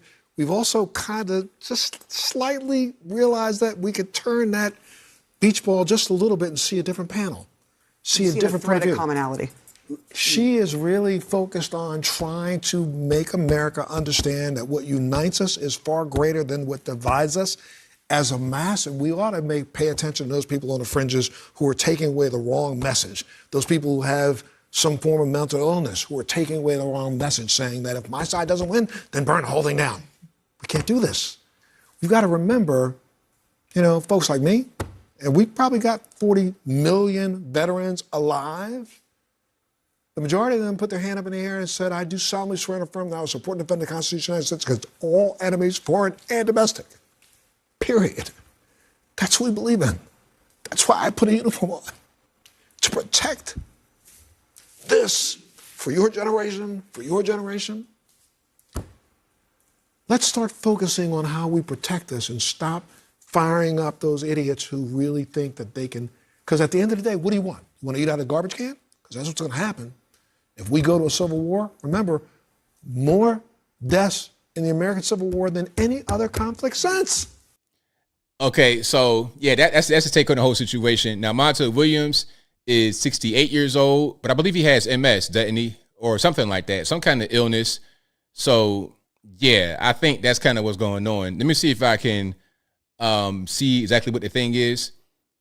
Let me see. Oh yeah, he has MS, and he was diagnosed in 1999. So this is a long running thing. He's had that for about 25 years now. And he was in the military. He did 22 years in the Navy. So shout out to him. He is lieutenant commander in the Navy. Okay? That's Montel Williams. And then in the 90s, he was also a talk show host, things of this nature. And he had Kamala on his arm back then, the same way Willie Brown had her on his arm back then. All right, right around the same time, it's pretty interesting. So after Willie Brown comes Montel. We're social climbing. Okay, we're gonna roll with the high rollers. You get with the mayor, launching your political career, and then you get with Montel. You're in the social spaces on red carpets. Okay, that's what we're doing, Kamala. And then you get with Doug Emhoff to just make everything be secure when you are already probably about a little bit up there. Once you've achieved what you wanted to achieve, now go to the next phase. All right. So yeah, shout out to Montel. All right, that's what he has to say about the whole situation. But let's keep on rocking. Oh, and here is the answer to the question about her marriage. Remember what they asked Willie Brown earlier? This man's name is Stephen Anderson. I don't know who that is. He might as well be in the Matrix. He might as well be Agent Smith from the Matrix. Mr. Anderson. He might as well be that, for real. But anyway, let's watch this. And RIP to the headphone user. Sorry for the loud noise. Let's go. But Kamala Harris would be just the opposite. Why? Because she's an inspiration. Not only is she positive, and does she bring hope and optimism, but as a black woman, the product of a mixed marriage, she will inspire millions of people throughout the world. Our credibility as a nation, that we would be able to allow, our country is so great that we're allowed a woman like that to become the commander-in-chief, the president of the United States. That is going to send a powerful message all over the world. People like Vladimir Putin are going to say, hey, wait a minute. These guys, they truly have a democratic country. They truly are representative. They truly are fighting for all their people. And Kamala Harris is a manifestation of that. All right, so there we go. So do you guys agree that her being product of a mixed marriage? Now, is he talking about her parents or talking about her husband? Either way, do you think that what he said makes sense? Well, that's in a positive message. Vladimir Putin, oh yeah, she has a white husband. Great. I'm really just impressed by this. Who cares? Who cares at the end of the day? What does that really matter? Are you going to be a leader or not? I don't really care what color your husband is. That's really not even irrelevant. That's totally irrelevant. All that I know about Doug Emhoff is that he's goofy as Tim Waltz is. Okay, we got the goof troop in there. I don't know nothing about his race or nothing. I couldn't care less. Okay, he could have transparent skin for all that matter. He's still goofy. So I don't think that's really going to help her on the international stage. I don't think so. But hey, that was what he decided to say. And that is the kind of drivel and nonsense you're going to see on television. That was MSNBC. You see that all day long with MSNBC. All day long. All right. Yeah, who you married doesn't matter. That's right, Bina. Who you married doesn't matter. Are you going to be a good leader or not? That's what I want to know. And if you can't be a good leader, then it is what it is. All right. But yeah, shout out to her. All right, let's keep on moving here. Now, I got to ask a question. Do you think that this is legitimate or are they reaching? And what I'm talking about is people that say that Kamala has brought a new accent, an Hispanic accent. Now, I don't know. I want you guys to hear it and let me know what you think. Okay? Let's check it out. I love you back. I love you back. Now, she's speaking to a Hispanic audience. Now, I can't tell if that's just her talking or if she's trying to be a little bit more Dominican type, her a little bit of tinge of Dominican in there. But maybe we're kind of reaching, I don't really know. But you guys let me know if that's just her voice or if she's trying for yet another accent, like Drake does with the Jamaican and in Toronto and then, Atlanta. Is she doing that or not? I love you back. I don't know. I can't call it. But all I know is, Kamala, if I got to have 4 years of that, I don't want it. I don't want it. I just don't. That's all that I do know. Now, she did another interview at NABJ. Did you hear about it? No, you didn't. Remember NABJ that had that recently? Oh, you know what? Wait a minute. Wait. I almost forgot.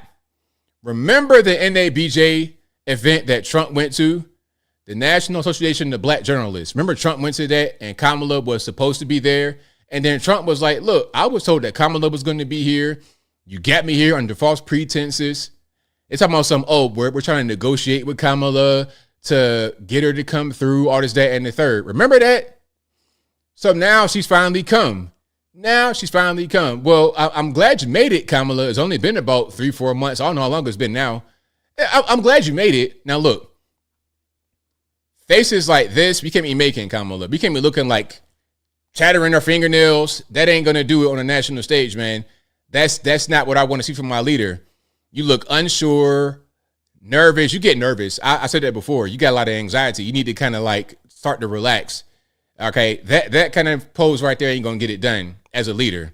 I don't care what color you are. I don't care what gender you are. I don't care what species you are. You could be a whole Komodo dragon up there. You could be a koala bear, a kangaroo, whatever. I want you to be calm and cool and collected, especially under pressure. Okay? Why do you look nervous during a friendly interview? You're at the National Association of Black Journalists. Aren't you a black woman? You should feel at home, right? What's going on? Let's watch some of this, shall we? It's a crying shame. I mean, my heart breaks for this community. You know, there were children, elementary school children, who it was school photo day. You remember what that's like? Going to school on picture day? Oh my gosh. Please save me. Please, God, please help us. We cannot have this woman into office. We cannot do it. I don't want to hear that no more. But I'll let it play for a little while longer. But that voice is bad. Again, this is why she did so poorly the first time she ran. 2020, she dropped out in December of 2019. Before any primary happened, she dropped out because she was so bad. This is a continuation of that. Who were dressed up in their best, got all ready, knew what they were going to wear the night before, and had to be evacuated. Children.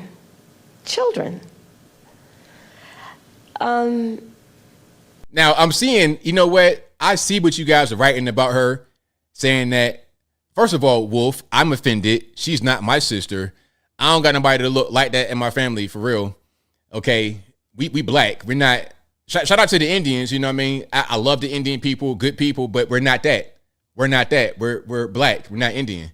But anyway, I'm seeing what you guys are writing, talking about she's high. I kind of detected that a little bit. That could be what's happening here. Maybe for her anxiety that's going through the roof. But it's not helping her speak at all, which is going to be the side effect of that. And she's not a good speaker anyway. So it just kind of made it worse. You're more relaxed, but you're not a good speaker at this point. A whole community put in fear. And I'll say a couple things about it. One, you know, I learned a long time ago in my career, having a background as a prosecutor, when you have these positions, when you have that kind of microphone in front of you, you really ought to understand at a very deep level how much your words have meaning. I learned at a very young stage of my career that the meaning of my words could impact whether somebody was free or in prison. You know what? I could play this for a lot longer, but what you're saying is correct. Locking up black guys for ticky-tack charges, bag of weed, little stuff. But then the big things that matter, you kind of just, it's not really a big deal. I mean, if you want to be the prosecutor, what you could do is prosecute some of these illegal border entries. How about that? How about get some of your colleagues to do it or close the border up? Borders are, ain't that your responsibility? Okay, you bragging about being the prosecutor, but you're appointed as a border czar and you leave the border wide open. Like, I don't understand. What part of the game is that? You could lock guys up for a bag of weed in California, but the border, you could let a whole illegal alien come in free and clear like it's nothing. I mean, I think one kind of trumps the other. I think if I had to pick between prosecuting one crime over the other, and they say, okay, ABL, you got one crime, you got one person you could prosecute for these crimes. The first crime, bag of weed, personal bag of weed in your car. And then the second one, an illegal alien crossing the border illegally. Who am I prosecuting? It's the easy choice. Okay, easy choice. That bag of weed is nothing compared to the illegal alien that's bringing in fentanyl and everything else and third world level crime with guns and all that good stuff and an anchor baby to boot. And it's going to be a welfare recipient for a little while. But anyway, I digress. I'm getting triggered. If you like what you're hearing so far, please give the video a thumbs up, like the video, share the video, do all that good stuff. That'll help me out tremendously. All right. So apparently abortion is more important than the economy. The abortion issue. That's more important to me than the economy. I don't think the administration has a lot of control over what's going on with the economy right now, but I think we will have some control over what goes on with abortion. Personally, the issues with Gaza, Palestine, I think it's an important issue for me. The abortion issue. That's. Now, ma'am, like what? Here's a question. What do you think Kamala would do for the abortion issue? Do you think that Kamala can unrepeal Roe v. Wade? Is that what you think she can do? I hope not. And Roe v. Wade being repealed does not mean that abortion is now illegal.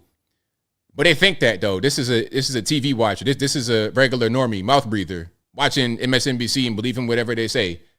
Okay, you got them people that get on there and just talk. Rachel Maddow, she'll just say whatever, and you'll believe it. All right, that's kind of what's going on. And if what she says is proven to be false, they just kind of shrug it off. They shrug it off, just like Rachel Maddow had Trump's tax returns, quote unquote, and then it was just like what was it? Geraldo's vault. It was the same thing. It was nothing burger. You had a 1040 form. What you gonna find on the 1040 form for Trump? Like, what are you really gonna find on the 1040? Nothing. See, they don't understand. I think maybe she thought she had something with that 1040 form. It's like, listen, a guy like Trump, the 1040 form is not going to have anything on it because his assets are, it's a whole different complex web of LLC. It's different. It's different. So when, the mainstream media, when they say, oh, he didn't pay taxes or whatever, it's a lie, but they can say that they're being truthful because maybe they don't pay federal income tax for a certain entity. Without getting too complicated, they may pay a lower rate in certain taxes, but they pay higher in other taxes and they pay more taxes. I think Elon Musk said he was the most taxed person in U.S. history, paying billions in taxes. They have no idea. The media would just say whatever. They'll be able to get away with it legally, but they know they're being deceptive when they say things like, oh, he didn't pay taxes. Okay, he might not pay a type of tax, but what about the 40 other taxes he pays? What about excise tax and this tax and that tax and water tax and state tax and federal tax and this? That? What about all these taxes? You got the payroll tax, capital gains tax, unrealized capital gains tax they want to put in there. The average normie has no idea. All they know is 1099 W-2. They don't understand all the complex things that people deal with in business. And the media, they want it to be that way. Again, they want you to be ignorant. They want you to not know anything. So you just, whatever happens, you don't question it. Hey, they got it under control. I'm gonna listen to the smart guys at top. They know what's going on. And they don't know a thing. The so-called smart guys, they don't know a thing. These be the same guys wearing the pup mask and the military uniform. That's them. That is the kind of guys who run this country, unfortunately. But I digress. Now, let's go back to Springfield, Ohio. Okay, this is a city council meeting from earlier this year. This is March 12th. This is a council meeting from March 12th, 2024. This is not after the debate. This is not because of the extra attention. This is March. Before this city went viral, there was a problem with the migrants. Check it out. Laws and culture is 180 degrees different of what they're used to. And one of the things that I heard that bothered me very much, I've actually had quite a few people contact me here lately, is some pretty horrid things occurring to domesticated animals in the neighborhood. We've had some stuff in the park that, again, they're being taken advantage of for reasons other than, and if you shake your head, Brian. No. I asked me. Whoa, RP. I have the same thing. People that have confided in me have asked me for anonymity. I can't give their names up. I mean, we haven't seen the proof that you're talking, and I've heard about it too. Yeah, laws and so yeah, Again, this is March 12th, 2024. And it's saying everybody's saying the same thing. Domesticated animals, stuff at the park, all kind of stuff. Going into the grocery store, eating food and throwing it on the ground when they're done with it without paying, although they got money. That kind of stuff goes on. But what do they say? They'll say that that Trump pushed what they say, baseless claims. They love that word, baseless. How is it baseless when you got people that have been talking about it for months and years now? How is it? You got people in the community saying, hey, this is happening. They're going to city council meetings. They're reaching out to people, reaching out to the news. They're saying, hey, this is going on. So how is it? They love that word, baseless. It's not baseless.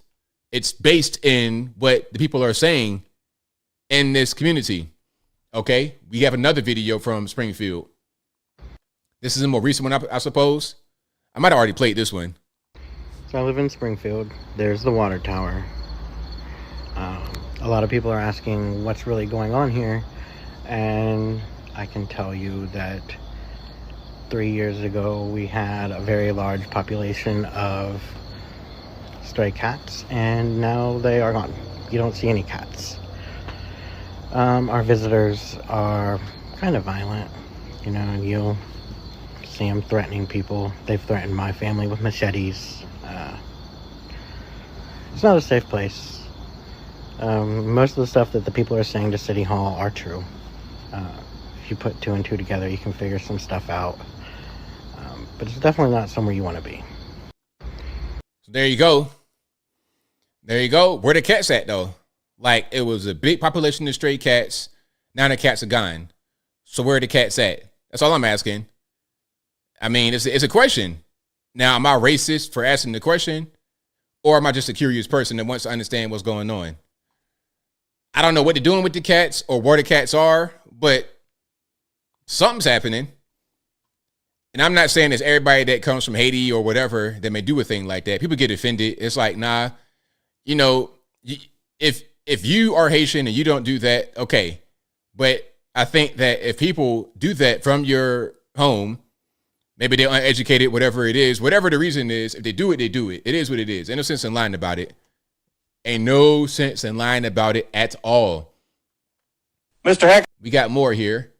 And RIP to the headphone users in advance. RIP to the headphone users. Let's watch this. I sent you video of the homeless people living in the back of Lincoln School. I have the pictures here today. They're living in back of Lincoln School. I even showed you video of them. You could see the monkey bars. Nothing has to be done. Code enforcement won't come out. The police won't come out. Come to the real life. Go to Walmart and watch those Haitians open up jars of the tomato paste, pizza sauce, dip their fingers in it and eat it. Go to Kroger's. You know how Kroger's has a little fruit up front for like $5? They pick it up and start eating it, then discard the thing. I've seen them do it. So I'm not here saying I know they're doing it. I've seen it. The city is going to shit.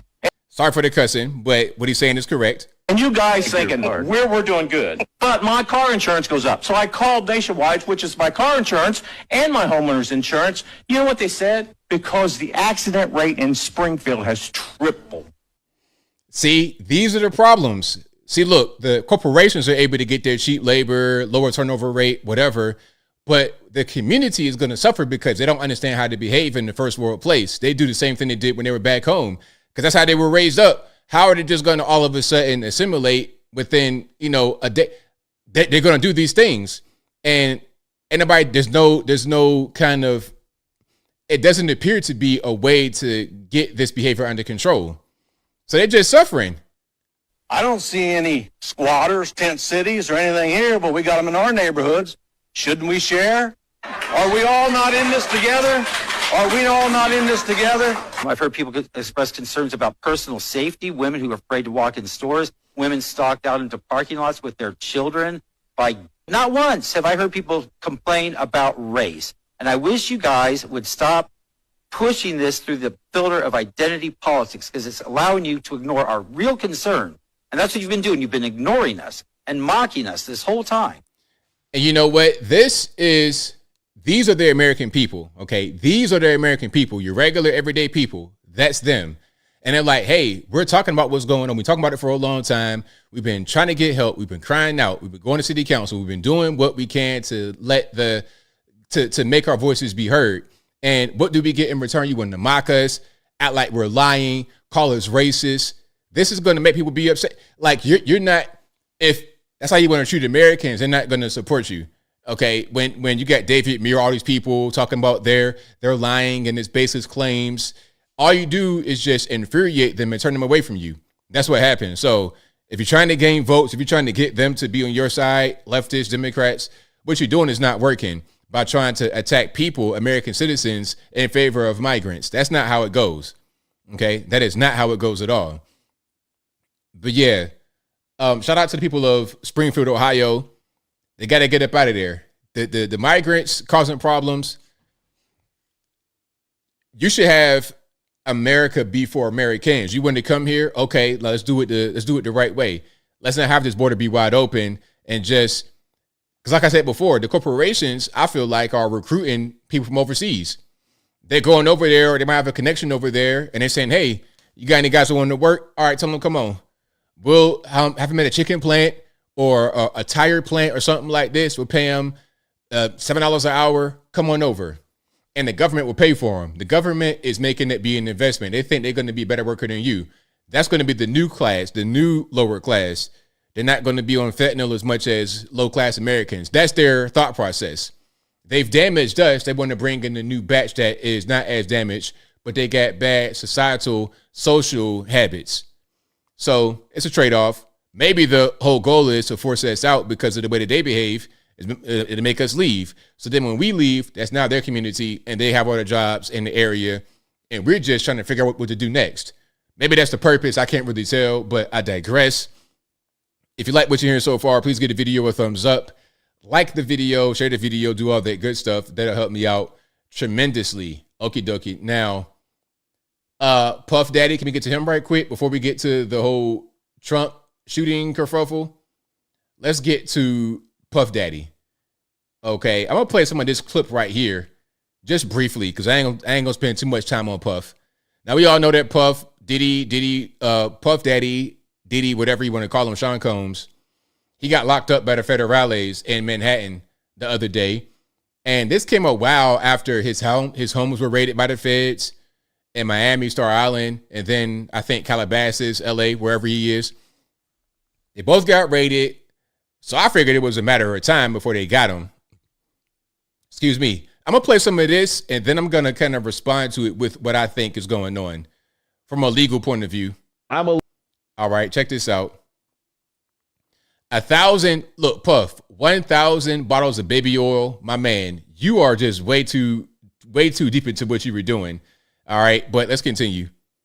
I'm a little shocked by the idea that he stuck around to take his comeuppance. Like, maybe he has decided he wants to take some measure of accountability. I don't know. I know they put him in that jail in Brooklyn, and that jail is real. When he got arrested, I got a bunch of texts from my friends who were like, he's still in the States? You get hit with the racketeering charge. That just seems when it starts to get real as Well, did you see that report that he was prepared to, like, post a $50 million bond? Brother, I got to tell you something. If your lawyer thinks that the bail for you is going to be $50 million, that is your lawyer telling you you're never getting out of jail. You're going to be in jail forever. Like, what would you rather get? Life in prison or like the 500 years? No, just call it life, dog.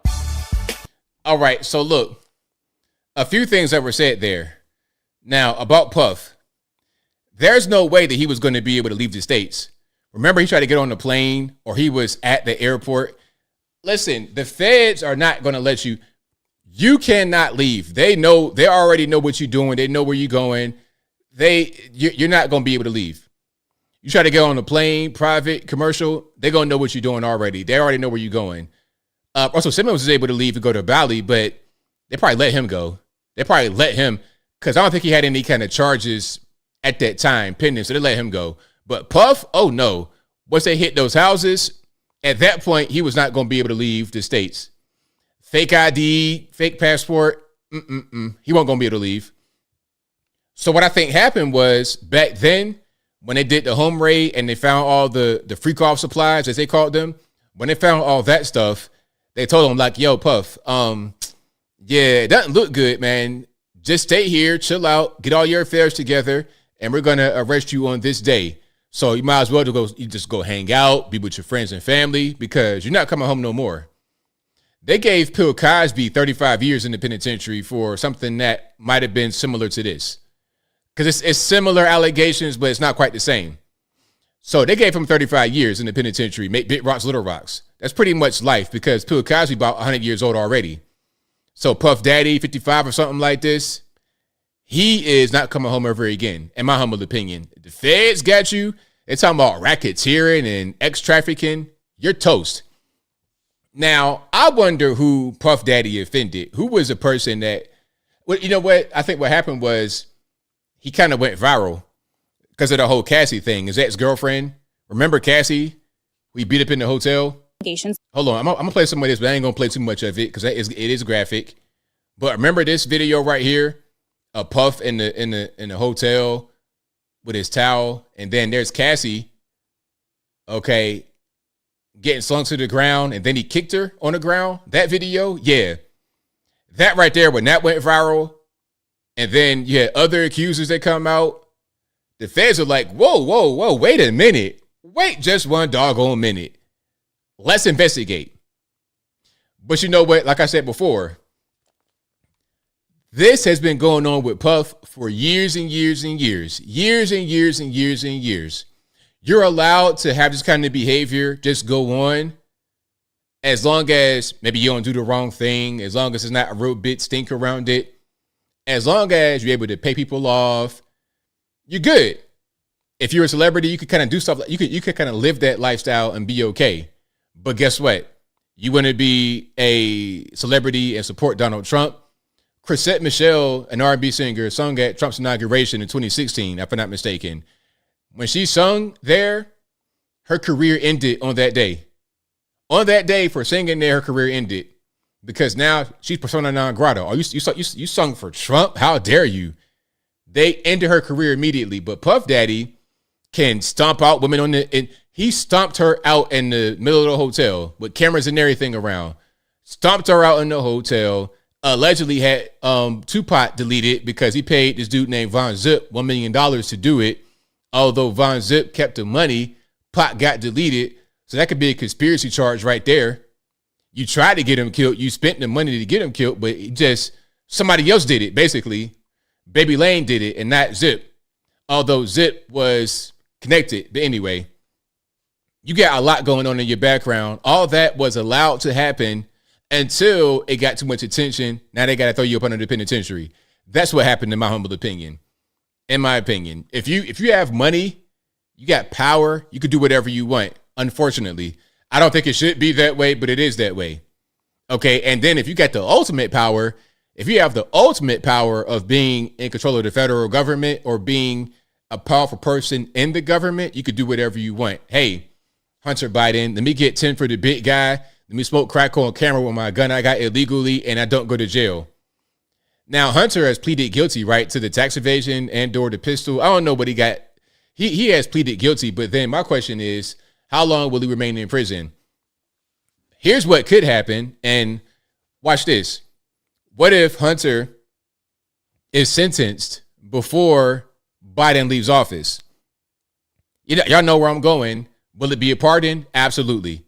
He don't care. He about to be pretty much deceased anyway. He don't care. Look, I'm going to do what I want to do.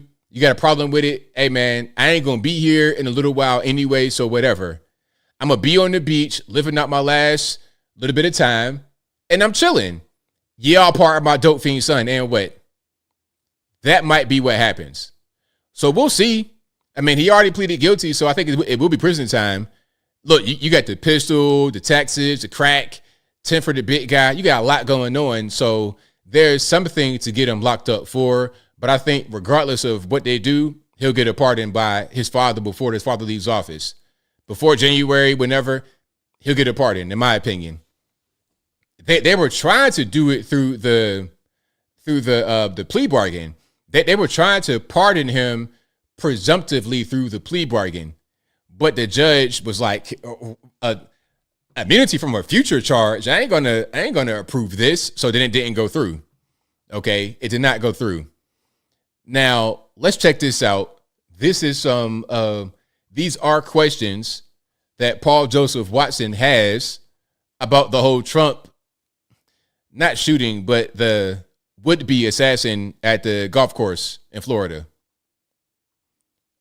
And Johan, yes, Puff, before we get to Trump, Puff had 1,000 bottles of baby oil in some type of, I don't know, some kind of supply closet or whatever for the events that he's being charged for. The freak offs. I don't want to keep saying that because it's a crazy thing to say. But the Attorney General was talking about that and he kept saying it. I'm like, sir, can we not? But anyway, they found that. And also, before we move on, when they apprehended him, he had pink ecstasy right around him. Oh, and I almost forgot one thing. He had 2 AR-15s with the serial scratched off. That right there, that alone is prison time. You cannot do that to face him. But that could be a murder weapon. Like, they run ballistics, and if it's a body on it, now you got a charge right there. Okay, you filed the numbers off, and a gun has a body on it. You're toast. But anyway, let's check this out from Paul Joseph Watson about this whole assassination attempt, the second one, yet again. All right, do we have sound? Let's try to get some sound, and let's go here.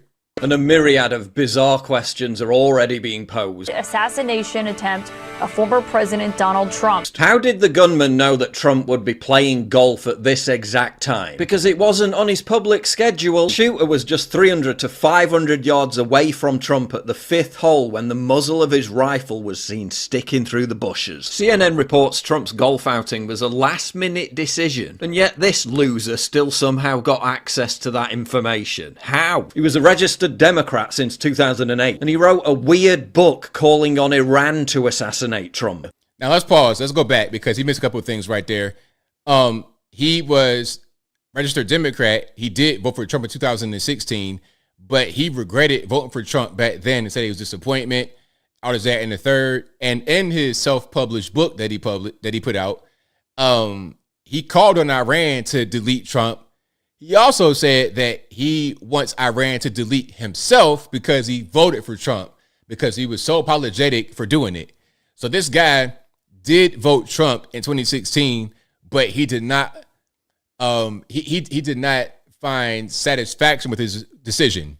He didn't like, he wanted to go the other direction. He was supporting people like Beto and everybody else, non-Republicans.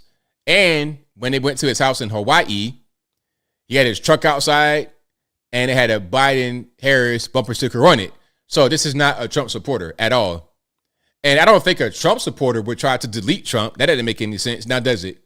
And to assassinate Trump. He was a vehement pro-Ukraine activist, and despite a literal assassination attempt on Trump just 2 months ago, they still don't have the resources to provide him with adequate security. He's not the sitting president. Also, if Trump's down so bad in the polls as they keep telling us, why do these weirdos keep trying to kill him? And a myriad of bizarre... So, I mean, you know what? That's a really good question. If he's down in the polls and he did bad in the debate, if he's doing so poorly, then why all this stuff to keep him out of the way? If it doesn't matter and everything is rigged, then why are you doing all this stuff? If it was so simple, if it was just rigged and nothing mattered, then they would not need to do all this. You would not have David Muirs of the world going around talking crazy to try and help Kamala. It just wouldn't be a thing. But of course it is, because they know that the vote does work. The vote does matter. And when you flex your vote in a way that hurts them, it's a problem. It is a problem. Now, here's the guy. Again, here's the guy with the blue hair, all the different flags in the background. Okay, that's him. 58 years old. What's the guy's name? Ryan Wesley Routh. That's the guy. From North Carolina originally, but was in Hawaii since 2018 and was able to go to West Palm Beach to try and delete Trump. Okay, he had body armor, ceramic body armor. He had his rifle, GoPro camera, book bags, a little bit of everything. Now, they shot at him when they spotted him. in the bushes. He was able to flee in his vehicle, and they caught him 50 miles away, 50 miles north. They found him. All right. Now, I don't know how he got away the first time, but he did. All right, let's check this out. And Kaylee, Ryan Ruth walked into that federal courtroom this morning smiling, shackled by his hands and feet. He was even seen laughing while speaking to his court-appointed attorney. Now, the judge presented two different charges: possession of a firearm by a convicted felon and a possession of a firearm with an obliterated serial number. Combined, the judge says he could... Sir, you and Puff with these numbers. You're a felon, so you can't have a gun, and you had the number scratched on it. You will never see the daylight again. Face 20 years in prison and $500,000 in fines. Fox is told additional federal charges are possible, but we understand that these charges presented today will keep him in jail. Because the thing about it, some are going to say that there should be more charges right now, but the thing is, he didn't actually fire his weapon, so I'm not sure what they're going to get him on. They probably couldn't say that he tried to delete Trump, although that was what he was trying to do. But the weapons charge alone, they'll throw the book at him if they're going to actually prosecute, which I don't know if they really will or not, but we'll see. Now, Ruth told the judge that he only makes about $3,000 a month with no assets other than 2 trucks in Hawaii. The sheriff said yesterday when Ruth was arrested, his demeanor was perplexing. And that continued today in the courtroom when he was smiling and laughing. Made the stop and then at gunpoint ordered him out of the vehicle. He complied. His demeanor was perplexing in some way, despite the fact that we had numerous people out with rifles, uniformed personnel, a helicopter. And we are just getting our hands on the affidavit, and a couple of things stood out to me. It said he was driving a car with stolen plates. Of course, he fled the scene, and officers were able to pull him over and arrest him on I-95. And then also, Ruth's mobile phone was detected in the area at 2 a.m., so the night before this happened, until 1:30 p.m. in the afternoon. Now, Ruth is being held in the Palm Beach County Jail, and he is expected in court for his next appearance on Monday, September 23rd. All right, so there we go. That's what's happening. Now, somebody said something about his house, like there was a house that they didn't tell us about for like $800,000. I don't know too much about that piece of it. I don't know. All I know is that he's from North Carolina, and then he went to Hawaii. Okay, so I don't know anything else, but maybe I can find more. Oh, wait a minute. Wait. Here we go. I found it. All right. Shout out to you. The house is actually worth $890,000 in Hawaii, but it's Hawaii. It looks like it looks kind of rinky dink in my opinion. So the modest bright blue abode in a small town of, I can't pronounce it, Kauai, on the island of Oahu, that he shares with his girlfriend is valued at an estimated $890,000. Now, can we show the house? Can we show the exterior of the house? Okay, hold on. Now, I'm going to show you the inside of his truck. I got a few pictures here, actually. I'm going to show you the inside of his house and the inside of his truck. And you could tell by the way he's living that he's a few trees short of a forest. All right, you could tell what's going on here. I'm going to show the outside of the home, inside of his truck, all that good stuff. All right, but Ryan Ralph house. There we go. The Hawaii. That's the same one that had the truck out front. Okay, so look, little real estate right here. Okay, now this house that you're about to see is worth $890,000. The same house that had the truck out front, yes, because it's Hawaii. It is what it is. Like, watch this. Now, that's the house right there. Now, I don't know if he bought the house for that much, because they did say that he renovated the entire thing because he's a carpenter.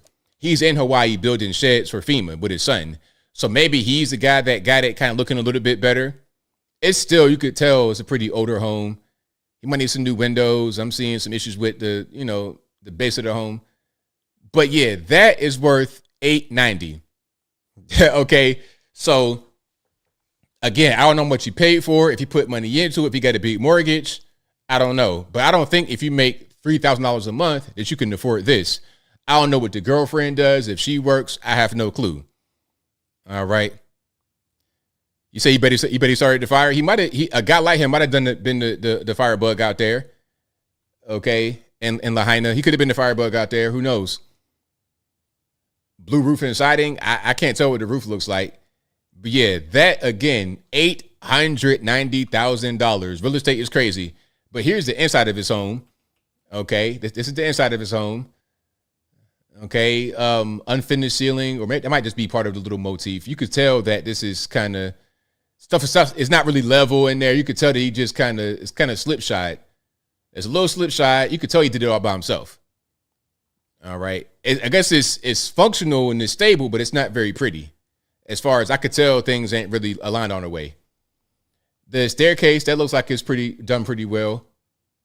Or the railing on the side. I like the paddle boards. That's a nice touch, but a little janky for me. Let's keep on going. Here is the inside of his truck. Okay, that same truck that had the bumper sticker on it, this is the inside of his truck. All right, so can we get an interior door panel back on there or nah? We just kind of roughing it. Okay, no problem. Well, there you go.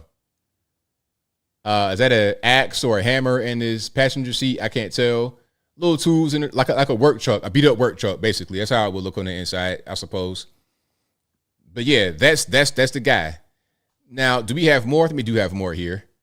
We have more. And if you like what you're hearing so far, please give the video a thumbs up. Like the video, share the video, do all that good stuff. That'll help you out tremendously. Now, something else. You had MSNBC allegedly filming on that day. Why were they out there on that day? Why was MSNBC filming the golf course when they don't normally film him? So this says CNN had not covered one of Trump's rallies live until Butler. Now MSNBC is on Trump's golf course filming the former president just before he was almost assassinated. Who told MSNBC Trump would be there? So there's an inevitable sit down with protectees across the Secret Service spectrum about open air events. This is going to happen. I guarantee you. So what's going on here? Like, what is really happening? I don't know. I'm just asking questions. Okay. And I don't think that it could be understated the gravity of this here. We're talking about 2 attempted assassination attempts. We know from our conversations with people, voters, Americans on the ground, that there are fears of violence, further violence in the country. And where is the United States heading here? We have heard talk of potential civil war. We have watched January 6th unfold and the willingness of thousands of individuals to go and attack police officers. We have watched members of Congress be shot at. We have watched now a former president of the United States, apparently 2 attempted assassinations. And it is a cause for alarm and concern. We saw in the immediate aftermath of the Butler, Pennsylvania attack, Donald Trump went to the Republican National Convention. And I think at least his tenor was more solemn, a little bit more retrospective. That quickly changed. And you could say that more so than ever, the rhetoric, the divisiveness of our politics today is intense. Yeah. And so, I mean, this is what you're going to get. You watching MSNBC, you watching these alphabet letter organizations say, Trump almost got deleted. Somebody was out there trying to do something to him, but it's his fault. Blaming the victim. Why is it his fault? Why is it not you guys' fault? You guys, look at your rhetoric. Do you not see yourselves, or do you think that we don't see you? You think that we don't see, but we see straight through you. You guys are stoking the tension. You guys are inflaming the situation. But then you say it's Trump that's the one doing it. No, it's y'all that's doing it. If y'all didn't do it, then it wouldn't be this problem. You would not have as many of these nut jobs running around who are inflamed by you guys. Again, if you want to go out there and do something like that, it's ultimately your fault. I'm not trying to shift blame or assign blame to someone else other than who did it. But at the same time, you're not making things better. You're inflaming it. Okay, you may have sides that are kind of on the edge, kind of teetering. Your objective as news should be to be fair, honest, and not inflame tensions. You shouldn't just try to create hate watchers to pump up your viewership, because that's what happens. You're just trying to get more viewers and clicks and things of this nature because the media sucks. Everybody hates you. So if you're able to tap into a little bit of hatred on your own and monetize it, then you have a winning strategy. But that shouldn't be how you do mainstream media. That should not be how you do. People are turning against you. Again, we saw it with the debate. Okay, David Muir lost, 12% of his viewers? So from 7.6 to 6.7 million people, about 900,000 to 1 million people just lost. Your regular ABC viewers watched the debate on ABC. They didn't like what David Muir did, and they decided to go ahead and stop watching him as a result of that. They did not like what they saw. This is the American people telling you, we don't like this. All right. But yeah, shout out to that guy over there. And of course, the Trump shooter, the Trump would-be shooter in West Palm, Stone Cold stomped down Democrat, a crazy person. He gave money to Pocahontas, Beto O'Rourke, Andrew Yang, Tom Steyer, Tulsi Gabbard. And of course, he had the Biden-Harris sticker on the back of his vehicle. It is what it is. All right.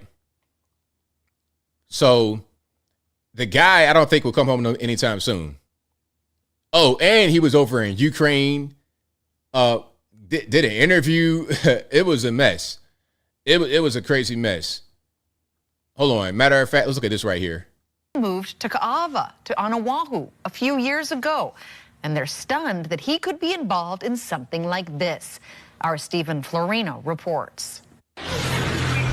This quiet neighborhood on the windward side of Oahu rocked at the news.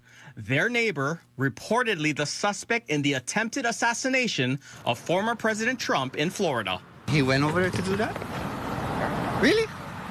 Wow, it's hard to believe. Wow, this is like unbelievable. It's like one of those movie type of deals. I mean, it's a small community, real family oriented. He's a real nice guy. Him and the girlfriend get along, well, most of the time great, but it's just amazing.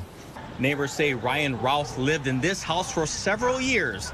Didn't talk politics, but the home did show his allegiances. The American flag near the door, the Biden-Harris sticker on the truck bed. Well, he hasn't talked too much about politics. I mean, they did have a Biden sign in the front of the house, but other than that, no, not really. No, we just talk about surfing. Yeah, that's it. We just go surf all the time. We spoke to several neighbors, and they all pretty much described him the same way. A nice guy, quiet guy, a great carpenter who actually renovated most of his house, even offered to help anyone who needed it. He always helped the community. You know, in fact, he built my house. I got a small house. I live up in the back in the bushes. Yeah, he built one little 10 by 10 for me and my 10 dogs. Neighbors say he even... Hey, man, you a real mountain man in the 10 by 10 with 10 dogs. My. Traveled to Ukraine to help in the conflict there. He went to Ukraine when it just started. You know, he went to go help out the people there for a couple months. I think it was like 6 months at one time. Then he came back and it was like, how was it? It was like, oh, good. He helped everybody and stuff like that. And then I think he left again. Like, who goes, like, since when do people, like Americans, just go volunteer on their own without being in the military to go fight in overseas wars? Like, when does that happen? And normally when you do something like that, they put you on the list, right? Like, if you want to go, like, imagine if you want to go fight for ISIS. How does that work? Like, how do we determine who is appropriate to go fight for if you're an American citizen? You want to go fight for ISIS? If they figure out that you're trying to conspire to do that, you might get locked up just off the rip. Okay, that's how that goes. But anyway, interesting. The guy was known to the feds for a long time. I think since 2019, 100 police interactions, arrests, whatever you want to call it, convicted felon. He had a machine gun and got locked up for the machine gun already. Prohibited possessor, had a scratched off number. This guy was just all the way around bad news. All the way around bad news and the leftists. But we're told that the conservatives are the ones that engage in the political violence. J6, they say. J6, they say. For every J6, you got 15 cases of political violence from the left, at least, bare minimum. I might even be kind of giving a low number to be nice. It might be 1 to 100. We don't do stuff like this. They do it. And even in J6, it was a bunch of them that were antagonizing the whole situation.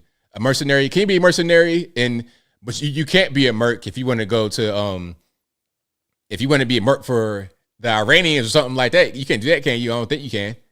Isn't he too old? It's a bunch of them old guys that do that, just like Malcolm Nance. Remember Malcolm Nance did that? Hold on. Let me see if I can find that Malcolm Nance. That was crazy. Malcolm Nance, he might be like the same age. Hold on. Malcolm Nance, 63 years old, trying to go over to Ukraine and fight. Sir, please find a seat and take it. Hold on. What's my man's name? I just had it. Nance. Yeah, I'm old. I'm getting old. I just forgot his name that quick. Malcolm Nance. Yeah, let me see if I can find that right quick. It was really cringe. He put out a video of himself. Oh, I found it. Hold on. Wait a minute. Wait. I found it. This is from, like, they got pictures of him and everything over there. It's like, my man, okay, you proved your point. Now go ahead and go back to Los Angeles. Go back to Southern California where you belong. You don't supposed to be out there in the war zone. Hold on. So we got pictures. All right, we got pictures. Here's Malcolm Nance out there with some camo gear of some sort on.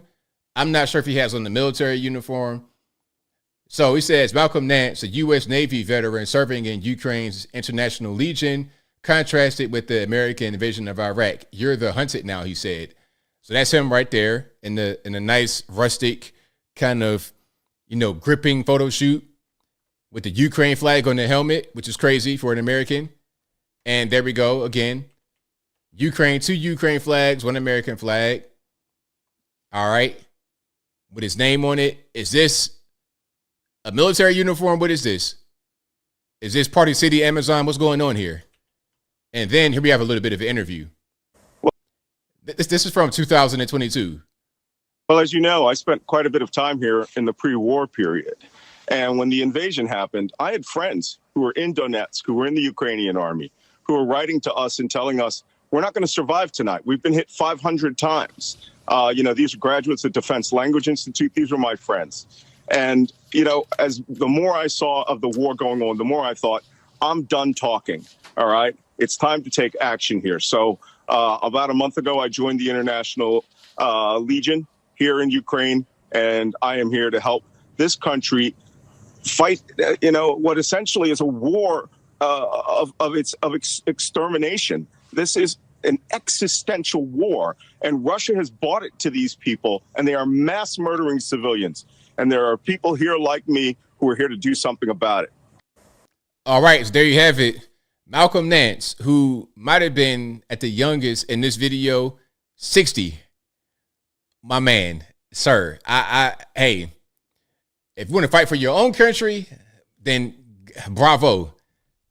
But going over there to fight that endless war that's being propped up by NATO and all, I think not. I'm not going to do it. But hey, man, whatever. If that's how you want to do, you want to LARP and role play, go ahead, man. But yo, check it out. It can get real over there. It can get real over there. All right. You can't get your head chopped clean, smooth off. So please be careful. But we got a lot going on. Shout out to you guys. We got super chats on deck. Oh, did I get to Nicki Minaj? Yeah, I did. David Muir, briefly, before we keep on moving. So David Muir, we all know, moderated the debate. Oh, man, this guy, people did not like what he did. Hold on. Let me see if I can play some of this. Yeah, let's play some of this. I have to congratulate you. You moderated the presidential debate last week, and more than 70 million people tuned in for that. Yeah. That is massive. Now, a lot of, I can't believe we got you here. I really appreciate it. I'm sure you've been asked to do a lot of interviews. A lot of interviews. I said only Kelly and Mark. No, honestly. One thing about these shows, anything like this, anything where it's more casual like this, a news show, MSNBC, these are actors at a certain point. They're behaving a certain way for a specific reason. You're not really getting real reactions from these people. These are actors. David Muir, all of them, the whole thing, actors. Don't trust actors with your political, for their political opinion, especially when you know they're acting. Like if you're watching a movie and it's a fiction based movie and you're believing what's in it, it's like, come on, this is not real. These are actors. Honestly, I will say this about the debate. You guys know me better than anyone. I basically disappeared for the end of the summer because of the weight of this debate. You take it seriously, Lindsay and I, and this extraordinary small team we have at ABC. And we spent a lot of time, and I believe it was our duty to ask the issues that Americans care about. You know, the economy. Are we better off than we were 4 years ago? Immigration. What are you going to do about the border? Why did you wait so long before you acted on the border? Those types of questions. Reproductive rights. Afghanistan. Do you bear any responsibility? Peaceful transfer of power with the next election coming. You know, these are all really important issues. The issues of our time, really. And I always say as a moderator, you know, what the candidates decide to do with that time, you can ask the questions, but they'll answer with whatever they choose to answer with. That's right. And you have to be ready for whatever might come your way, even the most unexpected of moments. As you all know, you know what I'm talking about. Right. And I will say this. All of the noise that you hear afterward about, you know, which candidate won the debate, did the moderators win or lose, that's just noise. Yeah. You all know that. Now, this is funny, and yes, it is, Kelly Ripa. This is funny because remember David Muir fact-checked Trump in the debate when Trump said to the whole question about, oh, we lost by a whisker, and then Trump said, well, I was being sarcastic. You know that, David. And David said, well, I didn't detect the sarcasm. Remember that, the fact check on the opinion? Now, here's David Muir doing the same thing. You all know that. You know it's just noise. It's just noise. It's not really real. So dismissing anyone's concern, dismissing the nearly 1 million viewers you lost because they didn't like what you were doing. Your own people that watch you every night didn't like what you did, David. So don't just say it's noise and you all know that, especially when you didn't let Trump do that same thing, talking about, well, you know that I was just being sarcastic. You see how that works? These people are really funny. But anyway, I digress. The most important thing to remember is that you all have the power. Everybody at home has the power. I know. That audience, though, look at that diverse audience. A very, very, very diverse audience, okay? You referenced it before that you sort of went, you disappeared into the work leading up to this debate. How long did it take you to recover sort of physically, emotionally after? Have you recovered This yet? is recovery. This right is here. this is recovery.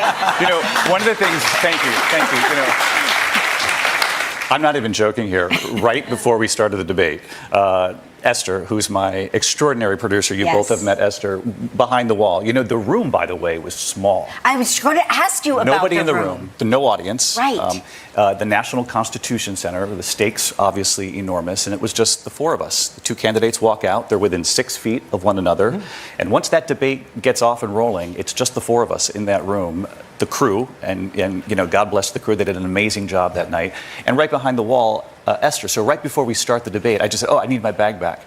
I had to make sure I turned off my cell phones so that Kelly would not text me in the middle of the debate. All right, that's quite enough of that. Quite enough of that. But yeah, that's David Muir talking about the debate after it happened. It was a mess, man. You did a terrible job. I have to say that CNN smoked y'all's boots. But then again, maybe the way CNN behaved, which was appropriate and fair, is because they wanted to get Biden out of the way. Okay, maybe that's what's going on. And we got some news I didn't even see. So the Fed cut interest rates. Hold on. Let me see if they're going to cut the rates. All right. So what's the rate going to go down to? 0.5%.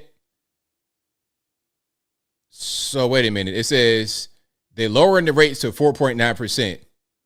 Down from more than a 2-decade high. It's still up there. It's still not quite what it was under Trump, but I guess it's doing a little bit better. Okay, will that help us? Will that improve the inflation problem? What do you think will happen as a result of the rate cut from the Fed? Do we have a crash coming in real estate, things of this nature? Because what if you bought your house with a 7%, 8% interest rate recently? Man, you sick as a dog right now. You sick as it can be because that house will be cheaper and the rate that you pay will be lower if you would have waited to get your house now. Yeah, so we're going to see how the whole thing goes. Yeah, they already cut 50 basis points. And then what they call it, basis points, when it's like 0.50. Yeah, making it sound like it's more than what it is. Yeah, that's what I was thinking, human neuron. Crash coming with the rate cut. That's what I'm thinking. They want to go ahead and crash it. When they cut the rates like that, yeah.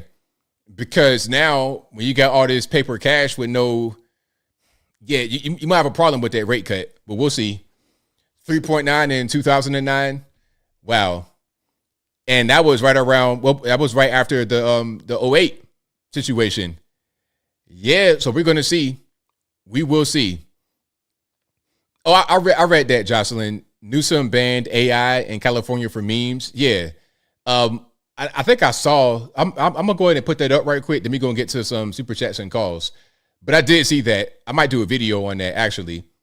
You can smoke crack in public in California, but God forbid you put a meme up. Don't do that. You might go to the penitentiaries and make big rocks little, right?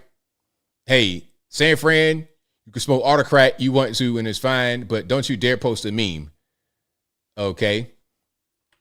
So check it out. On July 28th, he reposted this news article. And the article says Elon Musk retweets altered Kamala Harris campaign ad. In the video, Harris seemingly exposes herself as an incompetent candidate for president. The origin of the video isn't known yet. So he posted back then, manipulating a voice in an ad, quote unquote, like this one should be illegal. I'll be signing a bill in a matter of weeks to make sure that it is. And then he updated and says, I just signed a bill to make this illegal in the state of California. You can no longer knowingly distribute an ad or other election communications that contain materially deceptive content, including deep fakes. Now, we're talking about memes. We're talking about just fun stuff, Facebook stuff. What are we talking about? What does that really mean? But again, you want to smoke crack in California? Go ahead, knock yourself out. You can smoke crack, meth, shoot, fentanyl, whatever. It's fine. Do that all day outside. And matter of fact, if you can't find a bathroom, wherever you want to go is totally fine. Let it rip. Posting the meme, we can't have that. And then my question would be, what's your jurisdiction? Just California? So if I post it somewhere else, can you try to come after me for what I posted? Like, how does that really work? Because it ain't no federal. This is a California thing. This ain't no federal law. This is a California law. So how does that work? All right, I'm living in Los Alamos or wherever y'all got in California, saying X, Y, and Z. I'm living in saying X, Y, and Z, California. It's 115 degrees in the shade. I have a VPN.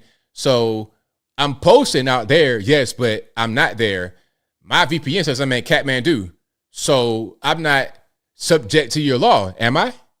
How does that work? How can they prove that I was not in Kathmandu and that I was, in fact, in California? It's weird. That law is just dumb. But again, I think Gavin is trying to become the president 2028. He's just doing certain things to get his name out there more. All right. But anyway, shout out to you, Jocelyn, for that one. But let's keep on rocking and rolling. The number to call, 434-658-1220. I'm going to get to calls in just a minute. Super chats on deck first. Thank you to Denisha, who became a member. Shout out to you, Denisha. Thank you to Laura Catherine, who says, after Trump is elected, he needs to watch his back even more. I hope he can hire his own security. God bless and protect President Trump and the USA. Right on. Thank you to Michael Guest, who says, of course, Puff Daddy is begging to get released on bail. He doesn't want to wind up found self-deleted in his cell. Thank you to Caius Posthumous, who says, Ralph also recruited 50 terrorists in Afghanistan. To go to Ukraine? Thank you to Leo Mazzino, who says, I think it was John Stossel who did an episode about purchasing a gun on how many forms he had to be filled out. Exactly. You got to pass a background check. Whenever I used to go to get weapons before the tragic boating accident in which they're all gone, back in the day, you go to the gun store, you see what you want, and you want to purchase it, go to this machine over there. They got it's like a computer, like a desktop, and you got to fill out paperwork, fill out documents. You got to just, give them your social. You got to give them a lot of information. And then it's going to submit to a place, and they got to review it. If you get approved, it's pretty quick. When they approve you or deny you, you get approved, you get your weapon. If you get denied, you out of luck. They can't sell you the weapon. That's a federal law. Every gun store in the country, you got a federal firearms dealer. They got an FFL, federal firearms license. They must do that process. And if that's wrong, let me know in the comments below. But anyway, shout out to Michael Guest, who says, already read that one. Oh, nah, it's another one. He says, I guess Diddy does, I guess Diddy knows not to drop the soap in jail. Trump Vance 2024. Thank you to Caius Posthumous, who says, we can't sell U.S. steel to the Japanese core. Shout out to Nippon. Thank you to Michael Guest, who says, they voted blue, then too bad. Trump Vance 24. Justin Cameron says, RIP to the eyeball users. Yes, RIP to the eyeball users on that one. That was a good one. Thank you to Michael Critchlow, who says, how many bottles of baby oil are you hiding, ABL? Look, I don't got none of that at my house. That's a crazy question to ask me. Hey, ABL, you got any baby oil in your house? No, I don't have baby oil, sir. I do not have any baby oil. Shout out to you for the question, man. Shout out to Michael Critchlow. I appreciate you. Thank you to Michael Guest, who says, only white liberals call black conservatives the N-word. Correct. Trump Vance 24. White and black liberals both use the N-word. That's their favorite word, the N-word. Thank you to Michael Guest, who says, I stand corrected. Liberals in general call black conservatives, yes, correct, the N-word, because they know those blacks aren't plantation Democrats. Thank you to John Medeski, who says, every human has the potential to be anything they want to be, but it's letting people into a culture or country without helping them assimilate is bad for everyone. Cubono? Yeah, I'm with you on that. You can't just dump people here with no ability to operate in society, and they can't just be here working because they live in the community and they got to be able to exist with us. They can't just be, they're human beings now. They have lives. They do things. They operate beyond their work. It's just that simple.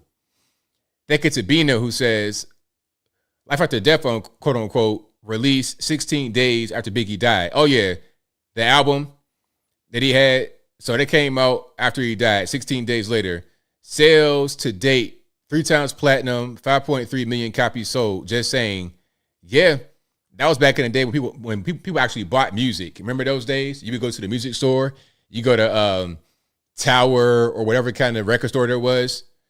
Those days are long gone. You would go in there, or even at Walmart, when they introduced CDs and stuff to Walmart, at first they couldn't have the explicit lyric, had to have everything be clean in Walmart. That was a funny time. Imagine Walmart trying to have clean only music. It's like, really, Walmart? I'm sure if I tried hard enough, I could find a whole crack pipe to buy in Walmart if I want to. Why are you trying to have all this morals and stuff? I mean, come on. Anyway, shout out to John Medeski, who says, we are all brothers and sisters as humans. We're all pawns to what's going on, even the cat eaters. Shout out to Susan Elkin, who says, how did he get a job with FEMA? That's a great question. I'm not really sure. Thank you to Black Suburban Dad Reviews. Great channel name, by the way. He says, ABL, only have faith in about 15% of Americans, and that number is steadily going down. I'm done with liberals and the moderates. I agree, man. Most people, most mouth breathers out there, normies, they're not really, you can't really do too much. Either they doing right or they not. And I hope that more of us do right than do wrong. That's my hope. All right. That's right, Massive Panda. FYE, Suncoast, record stores. Yeah, all of that. FYE was a spot. You should go in there and get DVDs, CDs, other little paraphernalia, T-shirts, whatever, but definitely the CDs and the DVDs. Yep. I had a whole big binder full of CDs, like 300 CDs. I threw it away. What I need with this? I still have some DVDs, though, but I don't watch any DVDs, really. My PC has no DVD port. It's just everything's internal disk drives. No disk drives. No moving media in my rig. No floppy disk. No compact disc. No nothing.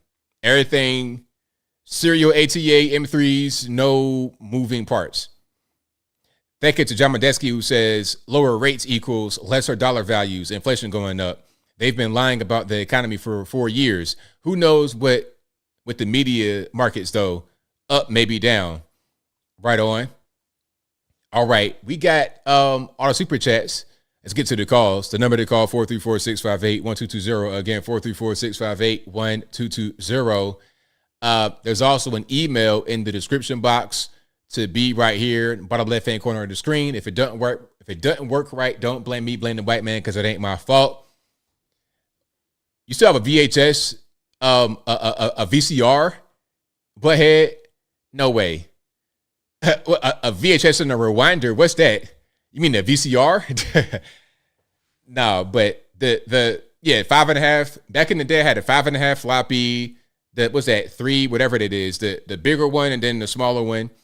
The harder one, and then the floppy, actual floppy. I had those drives. Then I had the CD drive. I had all of those in my early rigs that I built. I had them, but there's no more need for that. And I barely need a USB at this point because you got the cloud and everything else. But I digress. Let's get to the calls. Let me get my sound together. And all right, let's fix that. And there we go. Let's get into it. Who am I speaking to? 267. You're on the line. Hi, ABL. How are you doing this evening? Oh, well, about yourself? I'm trying to hang in there. I'm watching you always like I do, and thank you for taking the call. I'd like to point out a couple things if I can real quick. That way give other callers a call in. I'm going to try to be as fast as I can, if I can. First thing, let's make a comedian out of me right now. For what I saw on your show this evening, I showed Kelly Ripa and Dave, and they showed the audience. First thing that came back to my mind, I'm waiting for some guy in the background to say, come on down, you're the next contestant on The Price is Right. And the other thing is when he showed the shooter, the attempted assassination shooter there in his house in Hawaii, where's Mr. Ed at, like you had in North Carolina? I'm going to start calling him Wilbur from now on. But all jokes aside, thank you for taking my call. Love all your commentary. Love all your comments. You're one of the best ones that always gives the people on the chat. And you always help us. We're the ones that are being unseen, and you hear us. And that is awesome. And I thank you for that. And the last thing I would like to say before I hang up with you, is there any possible way, do you remember Mr. Ray Epps for the January 6th? I do remember him, yes. Okay, and you notice he didn't hardly get a slap on the back of a hand or a spanking. There's a thing that's out right now, and I give this to Mike Benz for pointing this out, and he knows his stuff. If anybody ever wants to check him out, and you can look it up right now. There's such a thing called FBI. And now the FBI does this, okay? And what they do is they give every year stuff to get. Are you still there? I'm here. Okay, I just pulled it up. That way you can look out for yourself. And this was posted back in 2021. It's called Authorized Crimes. The FBI does this. And you can look it up right now, Authorized Crimes from the FBI, and pull up, and you'll see it from Forbes right there, and it will show you. I believe that Ray Epps was part of this, and I believe this shooter right now is part of this also. And thank you for the call, and let other people come in, and thank you for everything that you do, and God bless you, sir. Thank you for the call. Definitely appreciate you. All right, shout out to the caller. Let's keep it rocking and rolling. Let's go to 909. Your line. Who am I speaking to? Well, good evening, ABL. This is Larry in Arizona. All righty. What's going on? Well, I've got a couple of things. Earlier today, I was watching a channel called ACLJ by it's put together by the Sokolov law firm. And I called them, and they use screeners. And the screener didn't like my question, and so consequently I was not put on air. And I just wanted to let you know that I'm really glad that you don't use screeners, that you will take people's calls for real. Right on, absolutely. You know, I just, hey, come on, let's talk. Yeah, no, I don't need to screen at all. The second thing was, my question for them was this: how is it possible that an anchor baby that's born in California, whose parents were here on expired visas, and later was raised in Canada, can become a candidate for president of the United States? Because she fits the 3 qualifications, unfortunately. I know. That's what they told me over there. Yeah. But it just boggles my mind that this is happening. This whole thing, I'm dumbstruck.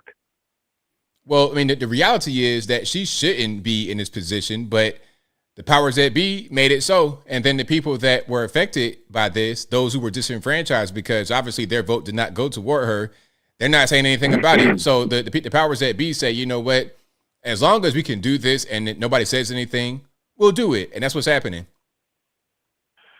Yeah, that seems to be the modus operandi with them for years now.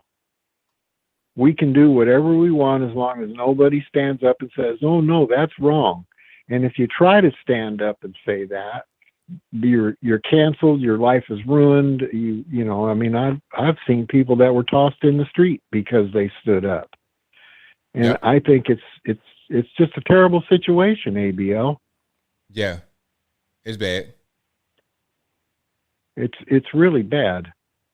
Anyway, I just wanted to share that and wish you a good evening, and hope the rest of your calls are good.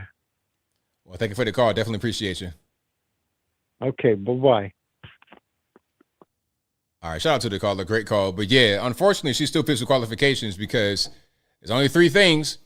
Okay, 14 years in the USA, natural born citizen. She was born in America. And then what else? 35 years old. That's it. That is all, unfortunately. But again, she shouldn't be the person because she didn't really get elected.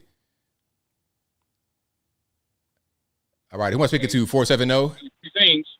So whether you love me or hate me, you got to vote for me.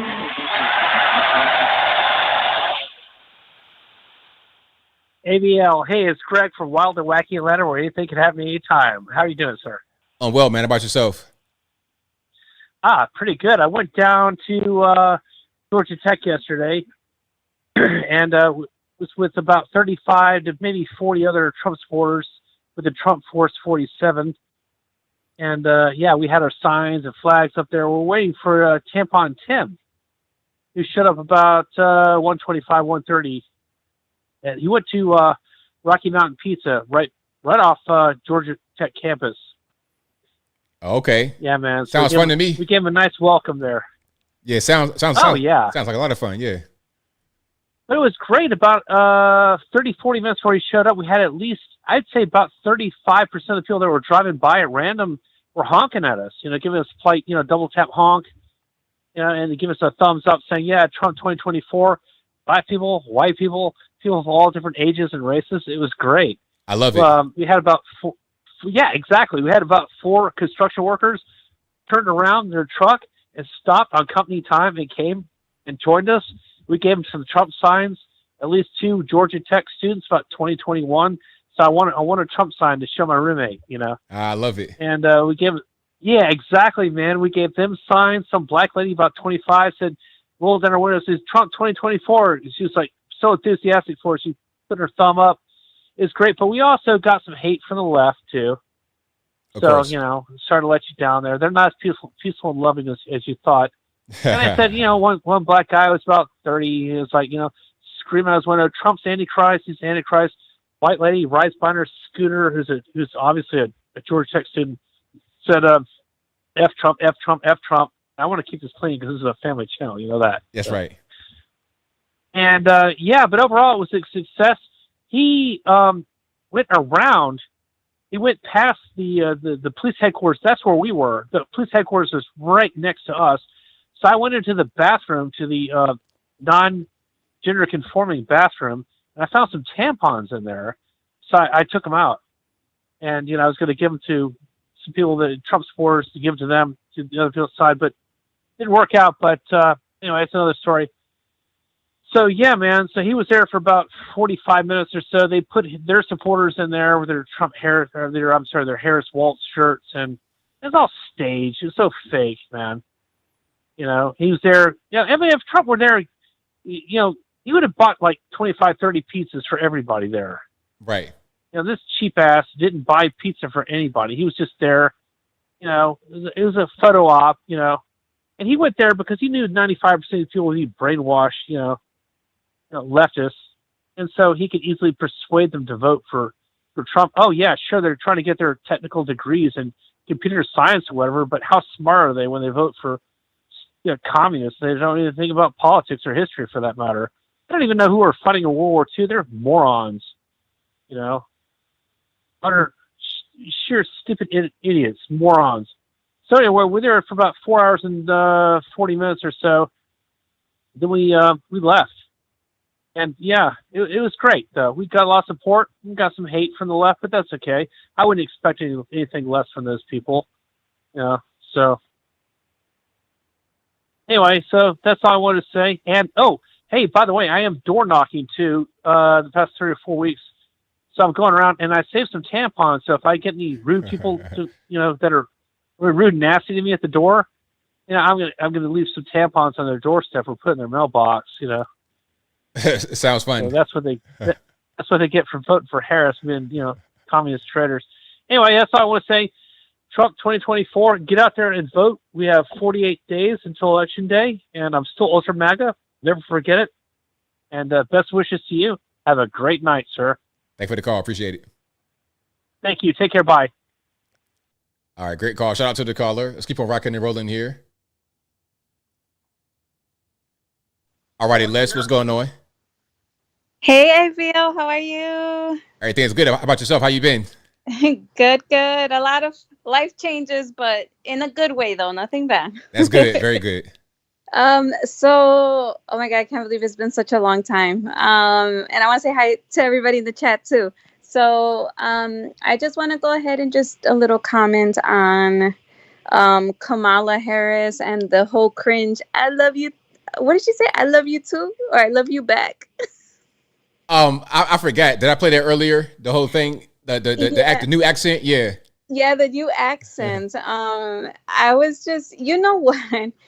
It's so cringe, but you have to give it to her because she's a very great, or at least she tries to impersonate to the best to her ability. She's just one body with many personalities, or she tries, right? That's right. That, and then I want to go ahead and continue just giving a round of applause to the individuals that go out and do all these street interviews. I think that's it's still very intriguing. It's very interesting to know the mind level of people, like where people are at, right, mentally. Mm-hmm. But I did find that very disrespectful, of course, and it was disgusting when that let's just say when the Karen lady went and told the black woman, F you. I was like, whoa, like it's true what they say, that so the only way they're going to have a problem with you is if you do not align with them politically. Yeah. So it's true. I don't know who said it. I'm pretty sure you could tell me. I have it like on the tip of my tongue, but that the worst enemy to any black person was the white liberal. Malcolm X. Yep. There you go. So, I mean, it's the truth. And, but I'm glad that a lot of people are waking up. I know that individual is not the only one who does the street interviews. I've seen plenty more street interviews, and a lot of black people, like ABL, even in the hood, they're like, we're down for Trump. We want Trump back. So kudos to them. I'm happy people are waking up, especially because everybody's been experiencing the economy on a equal level. So I guess that was one thing maybe we had to go through, ABL, don't you think? We had to. I think they had to, because if you don't go through it, then you don't really understand why you have to vote a certain way, why you got to be a certain way. Now you get it. Now you've experienced it. Now you have the knowledge. You had to learn the hard way. Exactly. And that's the one thing we all as Americans have in common in this country is our pockets. So it was just one way we had to go through it. Unfortunately, where one goes, we all go, and we all had to experience it together. And a lot of people are waking up. So I'm happy for that. But that's honestly all I have to say. I just want to tell everybody that let's keep pressing forward. Let's keep praying. This nation needs it. And Trump 2024, ABL, wonderful show. It was nice speaking to everybody. And God bless you. God bless everyone in the chat. Thank you for the call. Definitely appreciate you. Bye, ABL. All right. Shout out to Les. Great caller as always. Been a while, so glad she's doing well. Shout out to her. And, a really good point she was making for sure. Really good points. Let's keep on rocking and rolling. Let's go to 573. You don't lie. Who am I speaking to? Anthony, it's JoJo. All righty. What's going on? You remember me? Man, look, I don't really know. Maybe I will if you keep on talking. I just talked to you a couple nights ago and defended Trump about the illegals eating cats and stuffed pets down in Florida. And then I recited the politician's motto, man. And I'm glad I just got on with you because so what I want to say is this, bro. You've been talking about Kamala and about, is that her name? Kamala or is it Kamala? What's her name? They say it's pronounced Kamala. Kamala? Yeah. Okay, because I'm Italian. My dad was from Sicily, and he's mixed with black from the Moors invading Sicily, and my mom was German, so I grew up with both them heritages, and I have no racist or prejudice in me. But with Kamala, is that her name, Kamala? Yes. Okay, with Kamala, she is like a gerbil, like a beaver or something to me that laughs and just, I can't understand her character or what she's about. I don't, every time she talks and snickers and laughs, it's like, what are you laughing about, man? I just don't understand it. Who is she trying to fool with that, display of ignorance? I just don't know what it is. I just can't understand it. And I'm beside myself with it, brother. I love you so much. Hey, and by the way, I am from Chicago, but I'm not there no more. I've been gone away from Chicago a long time. Them Democrats over there are crazy. Yeah. And I love you guys, and I just wanted to say, that gerbil laugh and everything, I hope that doesn't fool anyone. I love you guys, man. Hey, peace, bro. I love you. Thank you for the call. Appreciate it. Yep. All right. Shout out to the caller. Funny guy. All right. Yeah. Hey, man. Italian from Chicago. I never would have guessed. I mean, $1 million. You just put it in my pocket. I'll be like, really? Chicago? I never would have guessed. So shout out to my man. Great call. And shout out to all the callers. As always, you guys are fantastic. The number to call, 434-658-1220. Again, 434-658-1220. There's also a number, or the email, for Skype in the description box below. All right. Now, shout out to my retired Chicago police officer friend. I don't have his number. I can't find it. If I can find it, because I got so much. If I can find it, I'll try to reach out. 619, you're on the line. Who am I speaking to? Hey, ABL, it's Kathleen in San Diego. It's been so long since I've talked to everyone. Right on. How are you? Good. There's so much crazy stuff going on in California. But it's almost like they have all these laws to force social agendas. That's like the way they roll down here in California. Turning all the roads into bike lanes. And then there was this thing in 2015 when they outlawed plastic bags. You might remember that. I do remember that. And there was an outbreak of hepatitis C during that time in the homeless population. One theory is that the homeless didn't have plastic bags to go to the bathroom anymore. So homeless camps were spreading hepatitis C all over. It was a big public health problem. So it's like unintended consequences in California is the name of the game. And, they just took down that Klamath Dam to restore the salmon population and caused all sorts of problems, killing all sorts of wildlife because the silt and the runoff and that sort of thing. I don't know if you heard about that. No, I didn't hear about that specifically, but that's what happens with big government. They think they have the solutions. They just try these things. And all they do is just, spending a bunch of money, causing more problems. The solution is less government because the people at a certain point know what to do better than the government being in their lives every day. I totally agree. It's like California is like kind of a funhouse mirror of all these unintended consequences and these like striving for utopian laws by all these idiots. And it's like when I get out of California and see how like I used to live where I came from and stuff, I feel like I'm getting out of like an abusive relationship, where you don't really see how bad it is until you get out. Right. Absolutely. I just wanted to touch base on a couple quick things about health. There were some things a couple weeks ago you were talking about. I don't know if it's really the topic tonight, but there was this chick, some COVIDiot with a mask, and she had a billboard that said MECFS, and you were like, what the heck is that? Did you find out what that was, or you need me to tell you? I don't know, so I'll love to find out right now. Okay, cool. Yeah, it stands for myeloencephalopathy chronic fatigue syndrome. So this is like a constellation of symptoms. You've heard of chronic fatigue syndrome, of fibromyalgia and all that. It's related to that. And people are ascribing it to COVID and long COVID. And I see a lot of long COVID people. And I'm pretty convinced it's like vaccine injuries. But they use this whole thing like they're still hanging on to COVID as a real thing. So all these people are sick and they've got long COVID, but they're all vaccinated. And even some of them in California are still getting vaccinated. It's crazy. Like the 4% of people that still want boosters, they're in California.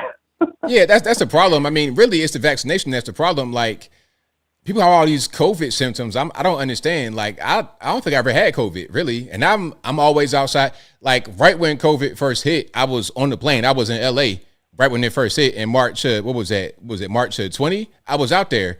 And I've been traveling. I drive a lot. I fly. Never had a problem ever.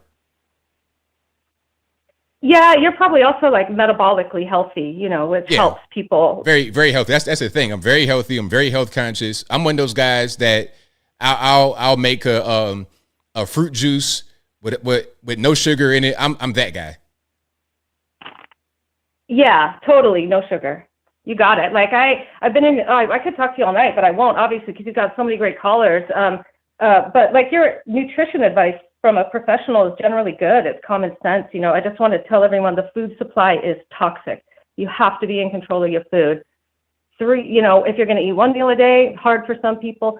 3 meals a day is good. Just keep it consistent. Don't do a bunch of snacking and don't eat from the food supply. You have to take control of your food. And I'll probably have to call back another time. I want to talk to you about those semi-glutathione stuff and kind of what that is and why that woman was having that big puking reaction and all this stuff, because it's very interesting.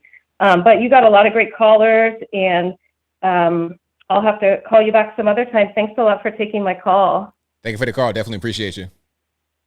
Bye-bye, everybody. Yeah, shout out to her. And what she said is right. I was thinking this earlier today. What COVID taught us is that you need to be very healthy, because when these sicknesses come around, you need to be prepared to be able to deal with it. So be the healthiest version of who you can be, because you don't want to get caught with this random Chinese bug and you on your hind parts with long COVID and all kind of weird symptoms. And what you don't want to do, in my opinion, ever, is get these brand new vaccinations. Remember, my doctor was in the Navy for 20 years and retired, because he did not like seeing these healthy 18-year-olds come into the Navy and then get vaccinated and go to the hospital within a week or two because they got a heart problem due to the vaccination. I saw a video. It's kind of graphic. Well, I'm gonna just explain what I saw. In the video, it was a young lady that was she had a vaccination injury. Her whole face, it looked like somebody had beat her up. It was black and blue. It was a vaccine injury. It was terrible. Like, I saw the video floating around. I figured it might have been an attack or something, some overseas, a bombing. No. Vaccine injury. It was real bad. You guys might have seen that video, the lady or the young girl with the face. Vaccine. I knew as soon as they came out with the vaccine, I was like, I would never get that. It's 9 months. They don't have any time to test it. They don't know what the long-term effect's going to be. I'm good. I'll just focus on being healthy so I can get this virus, this little cold, and be able to be okay, rather than getting these drugs in my body that I don't know where they come from. And then they say, oh, you can't have the HCQ and these proven medications that are safe that have won Nobel Peace. You can't get the Nobel Peace Prize winning medication and get this brand new thing we just made up. I'm good.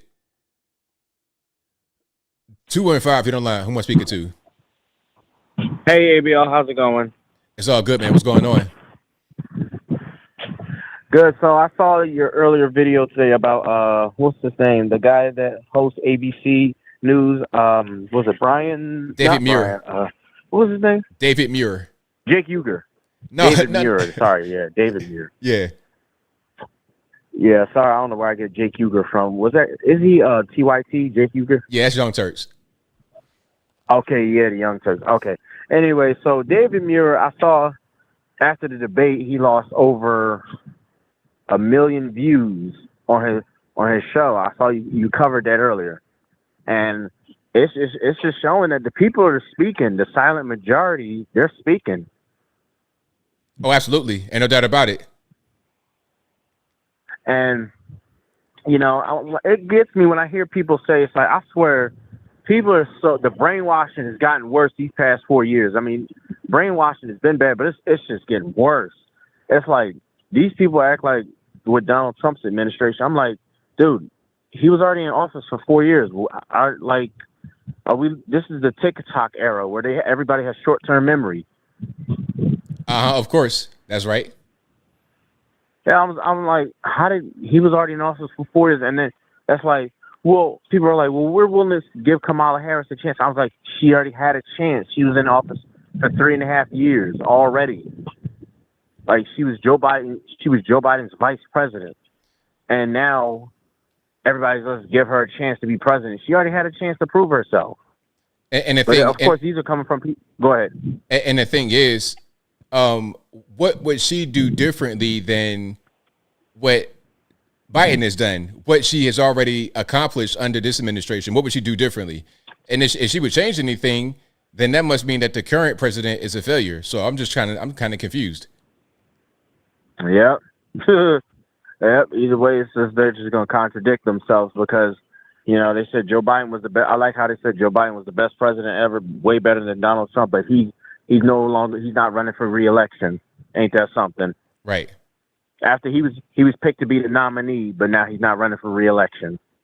It's crazy. And now, and what was another thing I was going to say? Yeah. Yeah. Oh, sorry, I lost it. Oh, yeah. Basically, what another topic I wanted to touch on is during that debate when I heard that one of the moderators was in Kamala Harris. That's her sorority sister. Yeah, Lindsay Davis. Oh, wow. So don't tell me she just came out and just said it herself, or did somebody let that information slip out? She said it. Lindsay did. Oh God. Yeah, matter of fact. Not only did she say it, she was on TV wearing the colors. Like when she said that, she had on the green blazer, so it's like you already know what time it is. I'm AKA. But them women, they gonna let you know what time it is. I'm AKA Sue Whoop, whatever kind of gang noise they make the little hand gesture. They always do that. Okay, so yeah. So she basically openly said it herself. All right, yeah. That makes a lot of sense. And yeah. That's pretty much what I wanted to call for ABL. And yeah, Trump is everybody seems to have short-term memory. It's like, and you know what? I don't act like I know everything, but it's like I don't fall for all the brainwashing. Like I said, I look for keywords when they talk about certain things. When they report on certain things, I start looking for keywords when I'm like listening to like the news and all that stuff, what they're talking about. I'll listen to keywords. Once I hear keywords like systemic racism or January 6th, I thought, I already know whose side you're on, so I'm not even going to listen to you at this point. I don't need to hear what you got to say because I already know where you're coming from. That's right. All right, thanks for taking my call. Thanks for the call, man. Appreciate it. Have a good night. All right, shout out to man for the call. Most certainly appreciate it. Let's keep on rocking and rolling. The number to call 434-658-1220. All right, let's see if I can. Oh, it didn't go through. Okay. 504 the line. Who am I speaking to? Hey, ABL. It's Alien Spaceship. All right, man. What's going on? All right. Shout out to you and all the callers. It's been a very great show. Also, NKM was saying that the last time the Chicago cop called was July 20th. Got you. Yeah, and he's a very good caller, and I appreciate his take on the show, and I look forward to him calling in the future. Absolutely. Right on. Yeah. All right. So I've been studying about a lot of the trials lately. That's what I've been doing as usual. And I was, of course, looking at Diddy because I've been, because that's the new thing that's been going on. Yeah, he was arrested in New York City, as you all already know, and the indictment was released. And basically, yeah, he is as you all said earlier, he has a lot of charges with the RICO, which RICO means like drug trafficking and human trafficking and stuff. And, I think that people reap what they sow, and all the stuff he did, all the messed up stuff he did is just crashing on him now. And he's trying to do everything, sell everything to get himself out of the situation. But he's the one that's responsible for the situation he's in. Yeah. I mean, it just went on for so long. I think maybe he thought that he would never get in trouble. He would always just do whatever he wanted to do. But obviously that's not the case. Right. And also there's, I thought it was interesting. There's a whole network of people that's allegedly tied to this. And there's going to be a lot of people that are going to be, it's predicted to be, also arrested in this situation. Well, we'll definitely see some people get arrested. They're going to try to arrest like maids and stuff like this that were around Puff. I don't think that's going to happen. I think what they're going to do is try to lean on those people to make them tell about who else may have been there, big celebrity figures and whatnot, so they can arrest more people. Yeah, very good point. Also, one of my subscribers was telling me about how it'll be interesting to see how, the rest of Hollywood, other people in Hollywood that possibly could be arrested too. Yeah, I mean, we got to kind of keep our eyes open and see. It's kind of like the whole Epstein thing, like who's on the list. So we'll see how that works. Yeah. Also, I've been seeing in this chat and the other chats on YouTube about like a joke that Jay-Z is going to be next. Now, I think that if there was some dirt on him, they would have found it already, in my opinion. All right. Yeah. Yeah, I don't know. Just everybody was saying Jay-Z. Yeah, we'll have to wait and see what happens.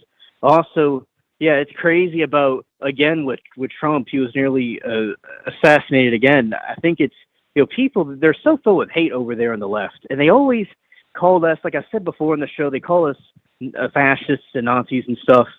But those people are the ones that do that because like Hitler and those people over there and the communists too, they always attack political opposition with violence. That's right. Yeah. And, like the Founding Fathers, they had a different idea for this country and we would vote. It would be civil about things.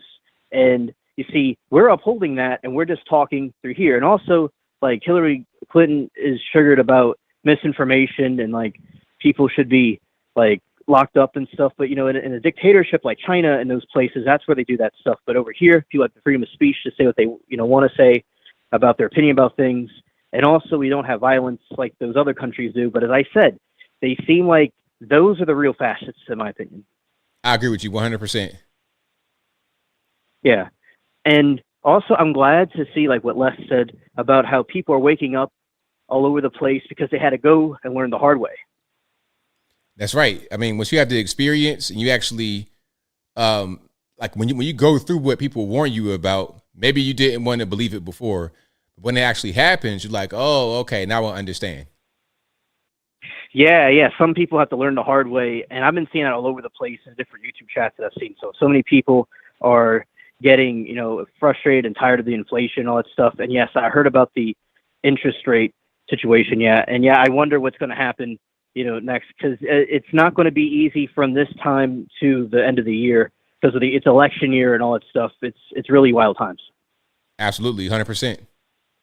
Also, want to say happy early birthday. Thank you. I appreciate it. Okay, ABL, that's all to say for this call. Thank you for taking my call. Thank you for the call. Definitely appreciate you. Okay, bye. All right. Shout out to my man for the calls always. Most certainly appreciate them. Let's go 714. You're on line. Who am I speaking to? Thank you. I appreciate it. 714. Hi, my name's Rebecca. All righty. What's going on? I'm a first-time viewer, first-time caller, and I just like to say everything that's going on is terrifying the shit out of me, man. Hold on. Hold on. You can't cuss, though. That's one rule. I'm so sorry. It's all good. Yeah, me too. But go ahead. You say I'm 31 years old from California, and it's crazy out here. And what the other gal said, people are starting to wake up, and that too is crazy. I can't even speak to my friends or family members about what's going on, just, like the current events, because the identity politics is just blinding everybody from the reality. So what are you experiencing in California specifically? Like, what's going on in your neck of the woods? We have a lot of homeless people, but surprisingly, it's not as bad as it was a couple years ago. But I think that's because of the particular neighborhood that I'm in. But if you go, a mile or two out, it's homeless people everywhere. I see random people riding on mopeds and bikes, 2 persons, no helmet. That would never fly in America 5 years ago. I can tell right there you're not coming from an American culture. We don't do that here, and just seeing people rob convenience stores, knife fights happening and stuff. That stuff really concerns me. Yeah, that's pretty scary. And then on top of that, you have, I know it was expensive out there, high cost of living, and you have crime going on. So it's like, what's really happening here? Oh, sir, I went to the store today, spent $70 on only a couple of items, like literally probably 12 items. That's terrible. Terrible. And what one of the other gals mentioned is that she previously, when she leaves California, she sees how good it is outside. I've never been outside of California, so I'm dying to move for the very first time in my life. Yeah, I definitely will advise you to get out of California. So do you have anywhere, do you have anywhere that you're thinking about going? Texas, Florida. Yeah, those are good spots. I know it seems kind of overplayed, though. It's like everybody's moving over there because we want those strict laws and our rights upheld. Yeah, those are the places to go. It's just as long as you just doing when you're in Rome, do as the Romans. None of that crazy stuff that you experience over there. You're trying to get away from that. So as long as you don't bring it with you, then it's all good. See, a lot of Californians, not you, of course, because you're perfect, but a lot of your neighbors there. A lot of your neighbors that are moving are bringing their bad politics with them, and they create Austin, Texas, which ain't nothing but California Part 2. So as long as you're not doing that, then it's okay. It's totally fine. Just go there and live your life and enjoy yourself. I know, man. I would be a little bit nervous to tell people that I'm from California just because I know they would immediately assume something about me. They will. Don't even lead with that. Just say, hey, man, I'm enjoying myself here. I love it here. Don't lead with that because we will assume something. California plates, immediately we're gonna think it's a problem. Immediately, unfortunately. But yeah, like I said, some of your former neighbors that came out here and they don't behave properly. I believe it. That ain't me, and I'm looking forward to get away from these people. Thank you so much, ABL, for taking my call. Thank you for the call. Definitely appreciate you. All right, great call, and that will be a wrap for me. Shout out to you guys for being here. You guys are the best audience anywhere on these interwebs. Somebody said Tennessee is great. Hey, I love it in Tennessee. But I'm from like Appalachia anyway. So Appalachia, that's like my background. So that's kind of where I am right now, is in the southern part of Appalachia. So for me, it's great. If you like, really the weather here, I love it. It's hot sometimes in the summer, but not too hot. excuse me, it's not like Phoenix, Arizona, not like desert, Death Valley, nothing crazy like that. We don't have 110-degree days here. It might be like 95 or 100 in August, but the weather is tolerable in the summertime. Like right now, this like September, October, November, it's absolutely beautiful. It's like a little bit of crisp in the air. It's like 75. Oh, I love it. Winters are mild. It rarely ever snows. I think it might have snowed one time last winter, and the snow melted within the same day that it snowed. You got mountains. You can go to Knoxville. You got what's that? I forget the name of that. Dollywood. You got Dollywood.